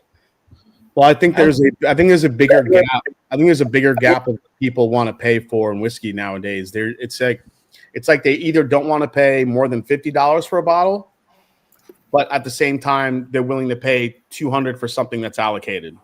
So there's like this big gap. That's what I was getting at. Those bottles that are like, you know, 100, 120, 130. There's so much traffic on that highway that all the bottles are just kind of jammed up in there, and I think it's hard for specific distillers to get any delineation whether one way or the other. It's hard to get traction at that price point, especially in today's market. So the store that I go to, if you say you get 6 bottles in a, we're going to say Old Carter at 100 or whatever, 100 plus. I don't even know what they go for anymore. They instantly sell out. I mean, he puts something on the counter for over 130. He only gets like 6, 7 bottles, but they always sell out. And then you have the good stuff between 50 and 100 that's not moving. And it's like, why isn't that stuff moving when it's equivalent to the stuff that's moving in that 250 plus range? Yeah, I mean, look, I know people are complaining about prices and stuff like that, but there's still a market for these high price bottles that these guys are gobbling up. Or, the gold mine bottles are the ones, it seems like, I think the biggest gold mine bottles right now, especially for flippers, are Jack Daniel's special releases. Because those hit at such good price points. Generally, they're below $100. And you can price it up to about $500-$600, and people are paying money. It's crazy. Yeah. Yep. Even the buff turkey didn't go crazy on unicorn, or not the buff turkey. I meant the beacon didn't go crazy on unicorn. Yeah, don't, because it's what, weird. Yeah, it is weird. What did it go for? Those were 300 retail. Yep. Yeah. No, I mean, I bought one this week. That's why I asked. So I mean, I paid $279. And it never fails. Anytime I do a review for a Master's Keep or one of these single rick houses or anything like that, there's at least 10 people in the comments that always say, Campari or Wild Turkey is killing the market with these pricing. The prices aren't what they used to be. And it's true. There are some, I really truly believe there are some distillers like Wild Turkey and even Heaven Hill to some degree that put out all these limited releases and stuff that the prices are so much more inflated than they used to be. And I feel like people don't forget that. They still like see that the pricing is still too much. But some of these guys are the same ones that will probably drop 300 on a Pappy if they saw one. So I don't know. It is what it is. And that was Whistlepig's model. I mean, I agree. Price it high and let it fly. Blanton's. I mean, look at the price retail. It's gone up in the past 2 years. It's crazy to me because my store, like, I get to see what they pay for it. They'll show me the sheet and and it's crazy how much their cost has gone up on that stuff. And it's the distiller raising the price, and I think they're control. I will say, I think Sazerac controls the market more than people think. Mm-hmm. And while they might have bottles coming out, I mean, think about it. Of all the brands out there, right now, the market's kind of cooling off. You're starting to see more influx of stuff outside of Sazerac. Like, I mean, you just don't see Blanton's lining the shelf, Eagle Rare's lining the shelf. You might see a few here and there, but it's not readily available. So as this market cools, they're going to start dropping these things, and people are going to buy their stuff versus other people's stuff. Yeah, but they're staying on the shelf longer. Is. But the fact that they haven't But for me, like, if it comes in stock and I haven't had one in a while, I'll buy it over at Green River. If it's retail. And you got to. I won't buy anything over a Green River. And I always remind guys of this. Like, it's not an excuse, but bourbon and these distillers are extremely future focused. So they have these releases planned out years in advance, no matter what the hell the market is saying it should be priced at. So if a new release with a high price tag happens to drop, because we're seeing a lot of them, and I think it's not really speaking to the market because now, the economy kind of sucks right now. It's oversaturated. Everything is kind of in flux. But when they're planning these releases 5 years ago, when it's like the height of the bourbon boom, they don't care what's going to be happening 5 years ago. They're going to drop this at what the price is, what the cost is. This is what the plan is. Could they maybe backtrack and be like, maybe we should price this as such? Maybe. But these things are so planned out ahead of time that it is hard for some of the bigger distillers, I would say, to probably pull it back and be like, look, we have to reprice these. I doubt that happens very often. Yeah. No, I mean, I saw it with like Chicken Cock. Like, if you look at some of their bottles, I told my local liquor store because they price things at retail, right? Like, they're not greedy. They're very respectful with any bottle. Like, I bought a Pappy last year, and I think I paid $149 for it. And I appreciate them for doing that. But like Chicken Cock just lowered their prices. Used to their Chanticleer was $4.99. Now it's $2.99. But the liquor store paid more for it than what it cost me to buy it online now. Yeah. Whiskey Habit. If I started a brand tomorrow, I'd keep it under 50 euro. I hope it happens. Yep. Yeah, Whiskey Habit. I think that's a great point. I think that's where it is right now. You either bring out a bottle like Silver Springs, where it's a banger for like, $40 if you can. That's not really easy to do. The fact that Ed's been doing that is incredible. Or you have a premium bourbon. All these ones that are jammed up in the middle, it's a tough sell, man. It really is. Gotcha. And when you go to these premium bourbons, that's what brought me back to these guys. Penelope. Yeah. I mean, everything I had lately has been good, and I'm like, I was distanced myself from these guys for a while, and now I'm back, drinking this stuff. I think Penelope has a little bit of a cheat code with everything that done. I think marketing more than anything has really built that brand. I think it was brilliant. So, like if you talk to Mike and Danny and just their whole mindset, it's true. Like every bottle on the shelf was named after some old dude, old granddad, old this guy, old that guy. There was no female names on a bottle. So they made the bottle very feminine and very attractive. And then that brought people in for the interest. And now it just blew up to what it's become now. Now it's for beginners, it's for intermediate, and they got stuff for the bourbon nerds too. So they really built the brand the right way. So what Jason's saying is, I didn't realize until he said it. You look at this bottle, it is flowers. Yep. Right here and right here. Yep. On the toasted marshmallow, it's just flowers. Yeah, it's named after his daughter. So wow. Right. There's nothing wrong with that. When it first came out, there was nothing like that on the market. There was no female named bourbon. So when Penelope came out, that already made it really different versus what was sitting on the shelf, which is a big deal. Yeah, if you can make yourself stand out, that is especially if you're bringing a whiskey to the market, that's half the battle. Which I think is crazy with preservation and everything they've done, being woman owned and woman run. They do the wine bottles and all that, and they have some great stuff. But they got Santa Claus on the bag. Very old Saint Nick. I was watching. And they got a following. I was watching a live stream last night, and the bummer is that Penelope tanked in the French Oak live stream last night. I can't remember what channel that was, but I'll see you guys later.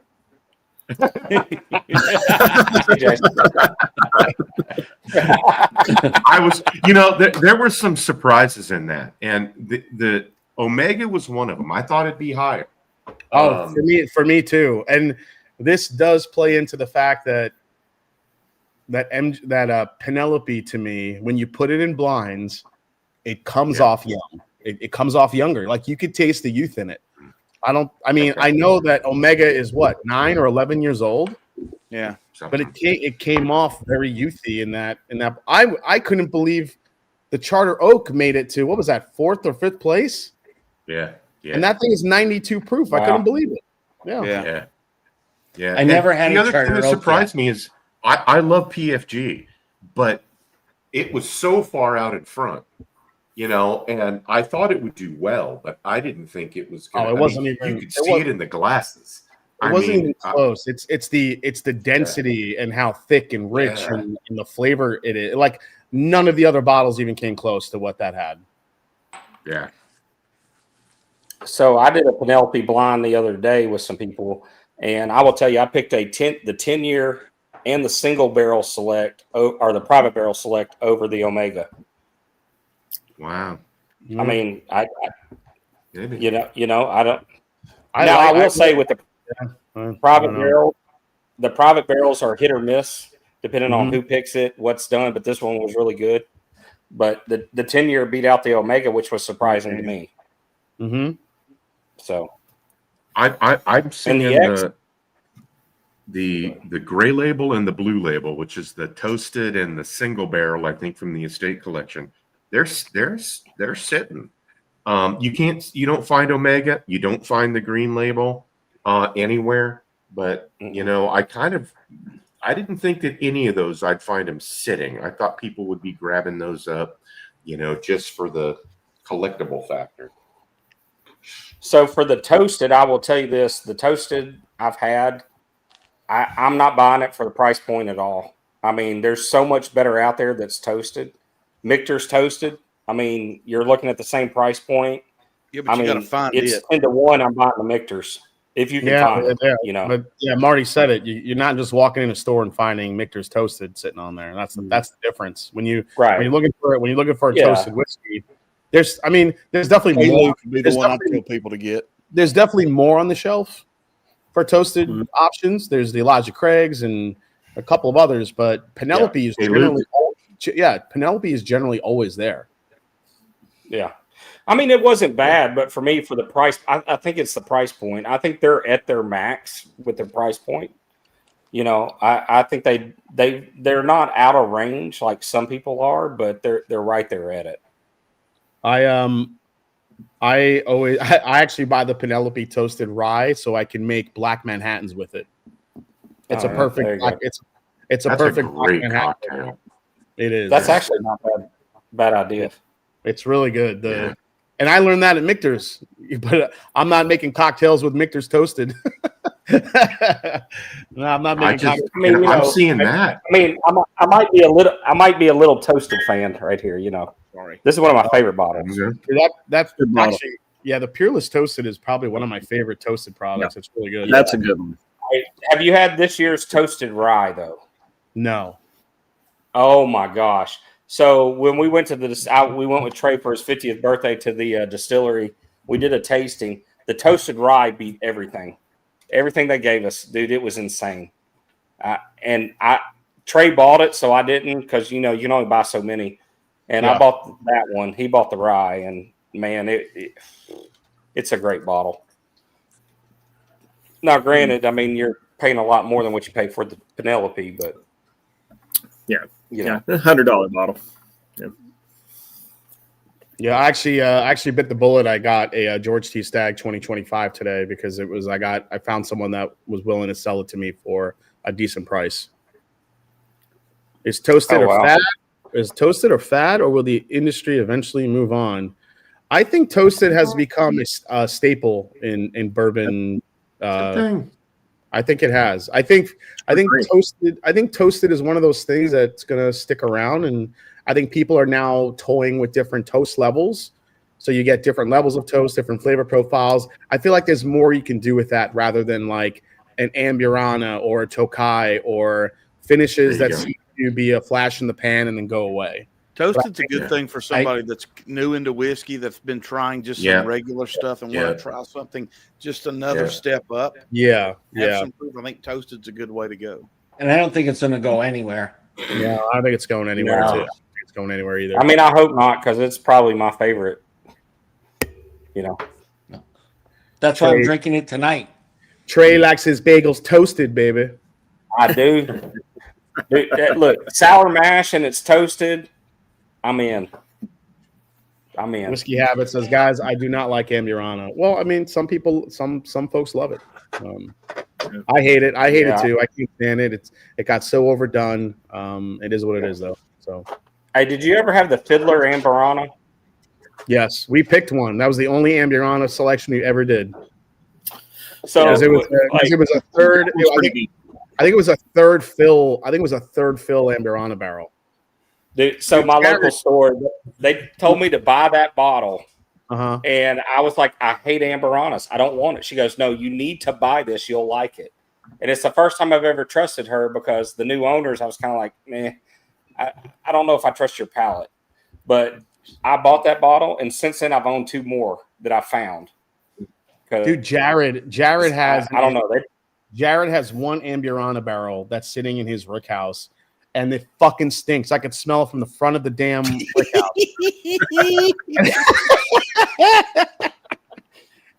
Do you have to take your samples and go outside then if that's all you're smelling? Every time I walk in there, I'm like, Jared, I'm gonna roll this fucking Amburana in the back and smash it with a hammer. I hate it. It stinks. It's in the coat, smack it with a hammer. I'm like, it's infecting all my beautiful barrels we brought in. Get this thing out of here.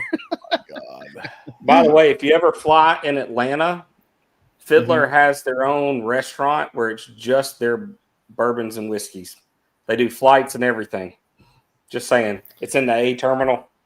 I found it last time I flew out through there. It was awesome. Oh, that sounds good. Oh, I mean, you walk into an airport and you think, oh, great, I'm going to get whatever. My whole goal was when I'm in perfect time for him to get muted.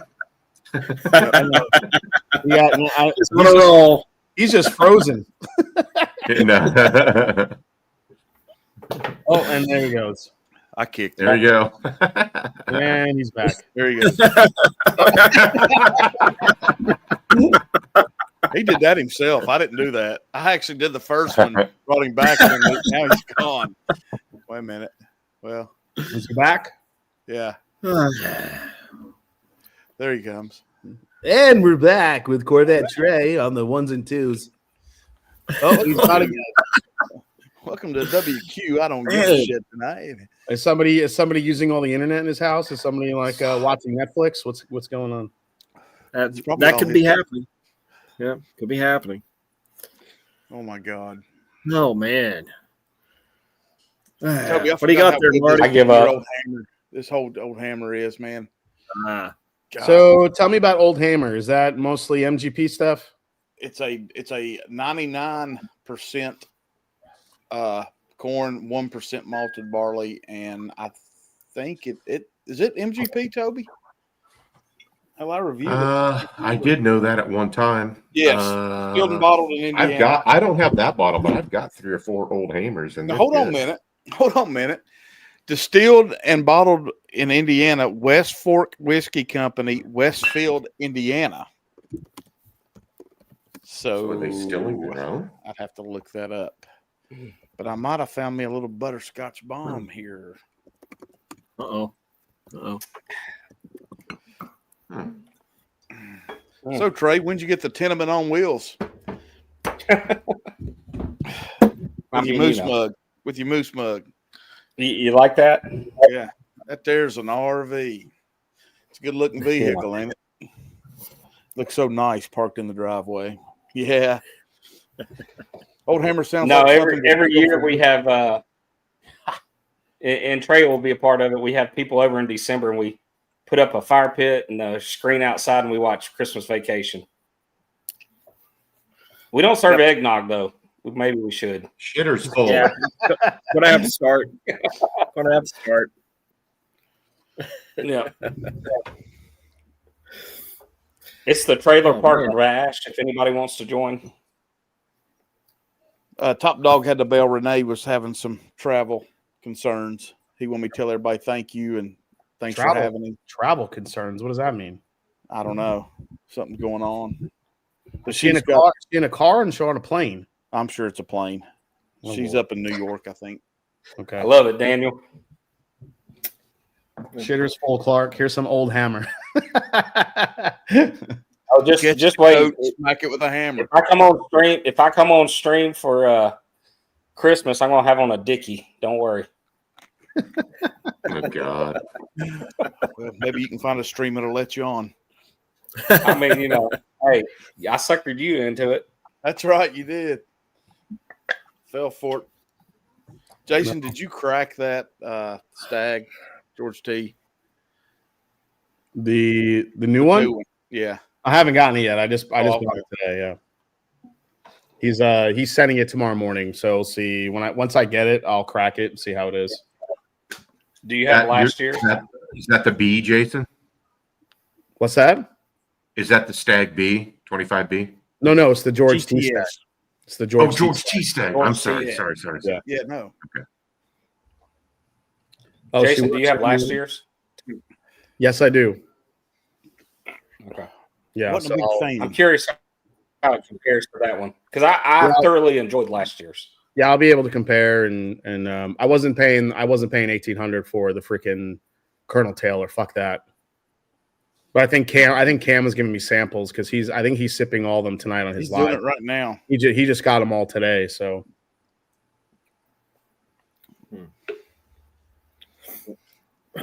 Hey Toby, how's that lump of coal coming? It's delicious. I mean, I love English beer. Always will. Yeah, Belgian, German. I'm all about, Western European beers, except for French beer and Italian beer. Fucking sucks. I love the German dark beers and German stouts because the Schwarzbier. Dude, those things are dark lagers. What's really different about the German ones is like they're almost spicy in a way, which is so cool. Yep. They're like spicy stouts. I love those. Yep. I hope you got the correct laser codes. Well, maybe. God forbid there's different proof points on the BTAX. People will lose their fucking mind. God. Oh no, right? Could you imagine if there was like a stag that's like 141.2, and then there's another one that's like 141.6. Then you have all these guys going back and forth. Which one is better? And then you have on secondary, the one that's a little bit lower will be like 900, and the one that's a little higher will be like 1,200 because that's how these guys think. It's so crazy. So crazy to me. I mean, that's what they're doing with the Jack Daniels, the Tanyard Hills. They're literally pricing it by proof point. So if you find one that's over 140, they're charging like $800 for those things. It's crazy. Hey Trey, if you go by B&B tomorrow, I need you to go ahead. Unless she's got a shit ton of them that'll stay there till Wednesday, or I want that new Jack Daniels Distillery series that just came out. The sweet one. The sweet. No, is that what it is? The little hobo bottle, I call it. It's sweet. Okay. I can pick that up in the Beacon for you. Okay. Jason, y'all been talking about this Beacon all year, and I'm a big Revival fan from Master's Keep. That's been my favorite for a long time. And my store gets a lot of things. Like, I mean, I'm fortunate, like, and it's retail. But she hasn't seen a Heaven Hill 19. She hasn't seen the Beacon or anything. I literally walked in there the other day. She had both. Like last week. That's when they first got it. They had a William. That's how long it took her. The store had William Heaven Hill 19. Yep. That's it, Daniel H. Right there. You've had them. Yeah, that's it. Sweet mash. That thing is good. What's that say? Who signed that? Good. Oh, who signed that? George Thorogood. Kathy, somebody. You know Kathy. They go way back. She used to come to the house and eat chicken shit. Kathy something. Kathy? I can't read. Kathy. Oh, Kathy girl. She used to come to the house and eat chicken shit. Hey, Marty, that's what I need to do. I need to go and take a gold marker and just sign a couple of those Larrikin bottles. There. Do it. Yeah, you picked it. I got some silver Sharpies. I'll meet you there. We'll go. Come on, let's go. Oh man, God, that's good. Kathy. Okay, so Kathy Thurmond is the quality control manager at Jack Daniels. Okay.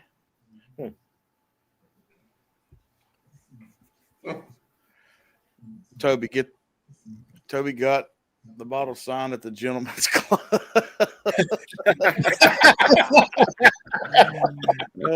had plenty of Lost Barrel Marriage. Hey, at the Gentleman's Club, that's not all they did to my bottle. Oh man! Are you kidding me? On that note.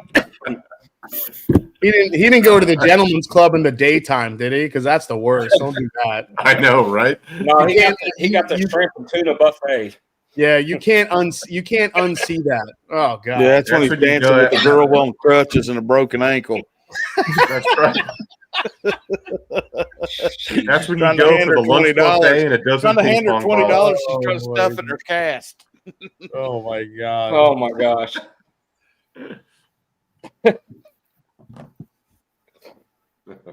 Jason, when's that Hirsch pick coming? Do you know yet?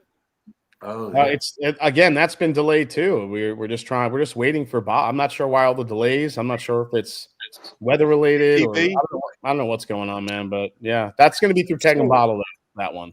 Okay. So tell me about the Hirsch. Like, I used to be a big Hirsch fan.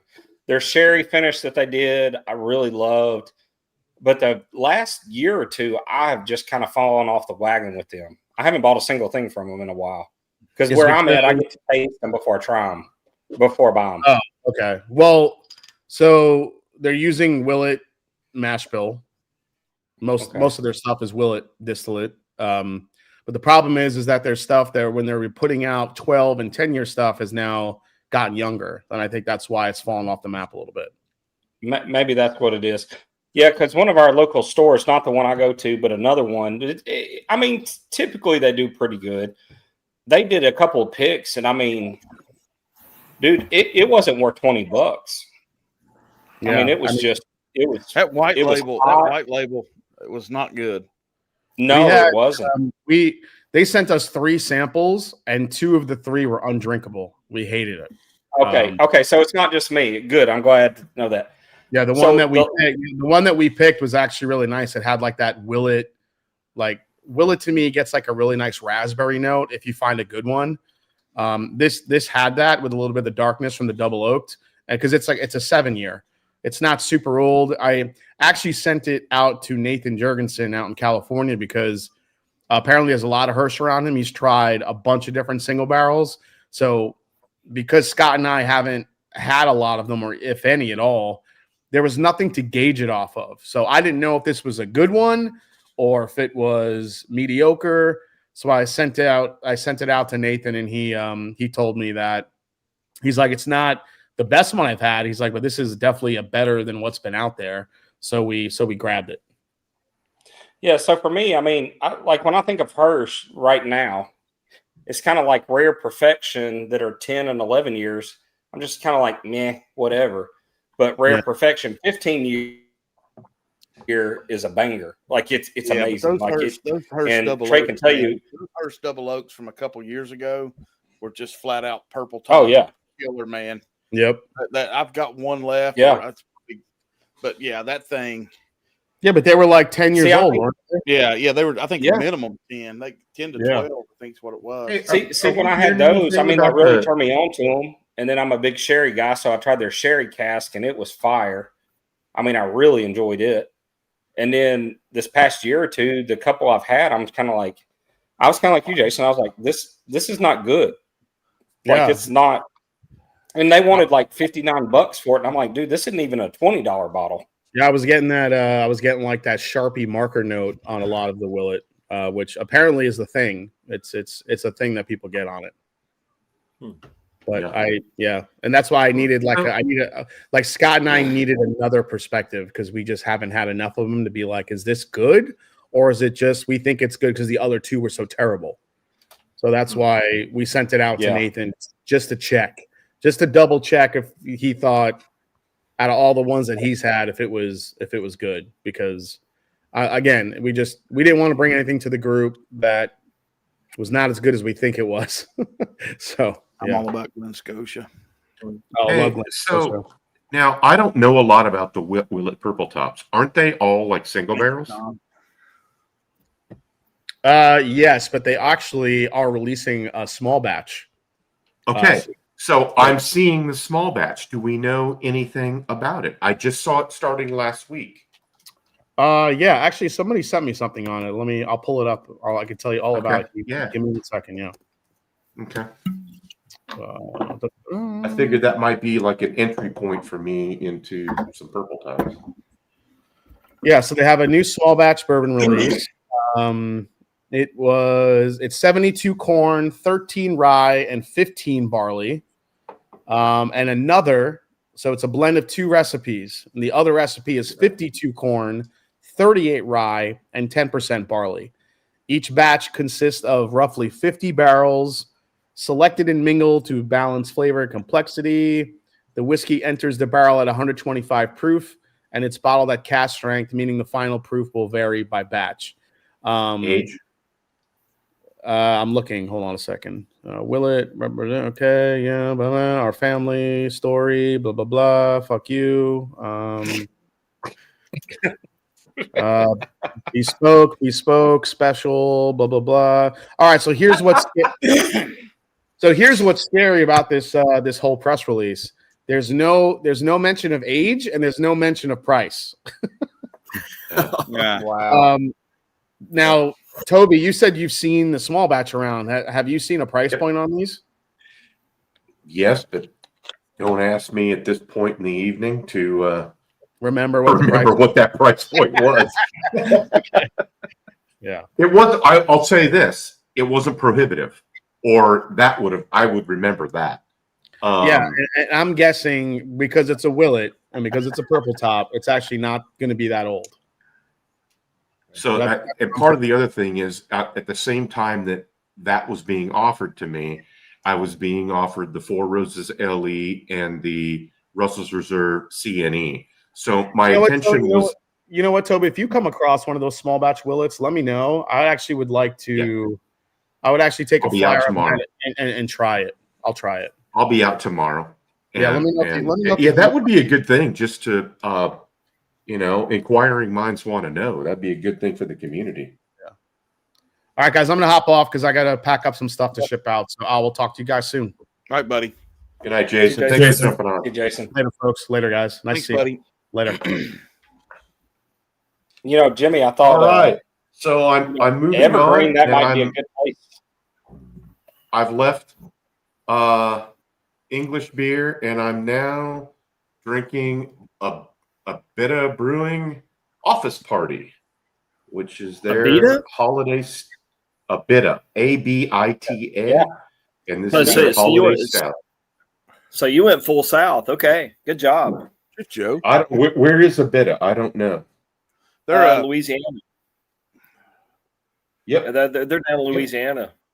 Yep. A Bita Springs, Louisiana. So this is 6.8% alcohol. And it says limited series stout brewed with cocoa nibs, cinnamon, vanilla, and nutmeg. So nice. That's not usually my thing to have all of the actual adjuncts in there, but we'll see how it goes. Oh shit! All right, Toby, you'll be proud of what I'm drinking right now. Yeah. Oh, look at you! Oh, that's a 9-year. Where did you get that?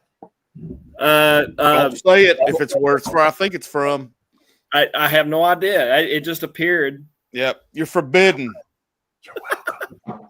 Yep. I don't care. I've never seen a 9-year. I mean, it's not B&B. I'll tell you that. No, not B&B. I mean, it might be. It was shared. It was shared. So it's all that matters, right? Okay. That's funny. Hey, look, I mean, Marty, you leave stuff at my house long enough. I mean, a little bit gets drunk, somebody else gets it. A little bit gets drunk, somebody else gets it. That's the way bottles go sometimes. No, it's a little bit gets drank and somebody gets drunk. A little bit more gets drank and a few more people get drunk. That's right. I've drank too much for that. I don't know. I haven't had. I haven't had a bottle from Elkwood Reserve yet that wasn't very good to, stellar. Even the 9-year. I mean, the 9-year. We all know it's OZ Tyler. And 9-year OZ Tyler is nothing to shake a stick at. And then we've got the 9-year barrel pick from Top Dog and Adam, fantastic. And then it just goes up from there. I mean, 15, 16 Buff Turkey, 17, 18 Barton. Oh, yeah. No, it's very good. The French, the Spanish, and the toasted, which are, I believe, all Barton too.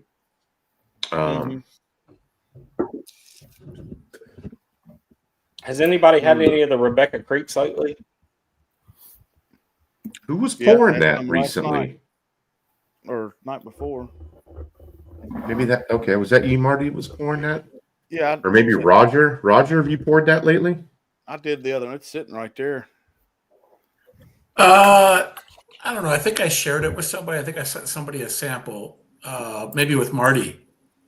No, I was thinking on a live. I was thinking maybe you poured it. I had some the other night, Toby. We were together. Okay, all right. All I know is that their double oak, their double Spanish oak a few years ago just blew my socks off, and I never got a bottle of it. That's one bottle I keep going back to. Like, oh man, that's that pick that Jason and Scott did. Rebecca's Last Ride. I think Roger has that bottle. I do. Bragger. So funny story is some guys that I played Call of Duty with in college. We still keep up. Artie's going to go pee. Two of them live in Texas.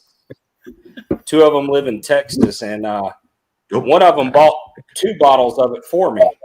Oh, they never made it to my house. He cracked one and liked it so much he drank the other one. So, good for him, but yeah. I don't know if you guys saw Whiskey Withers. I think he did a short today, and I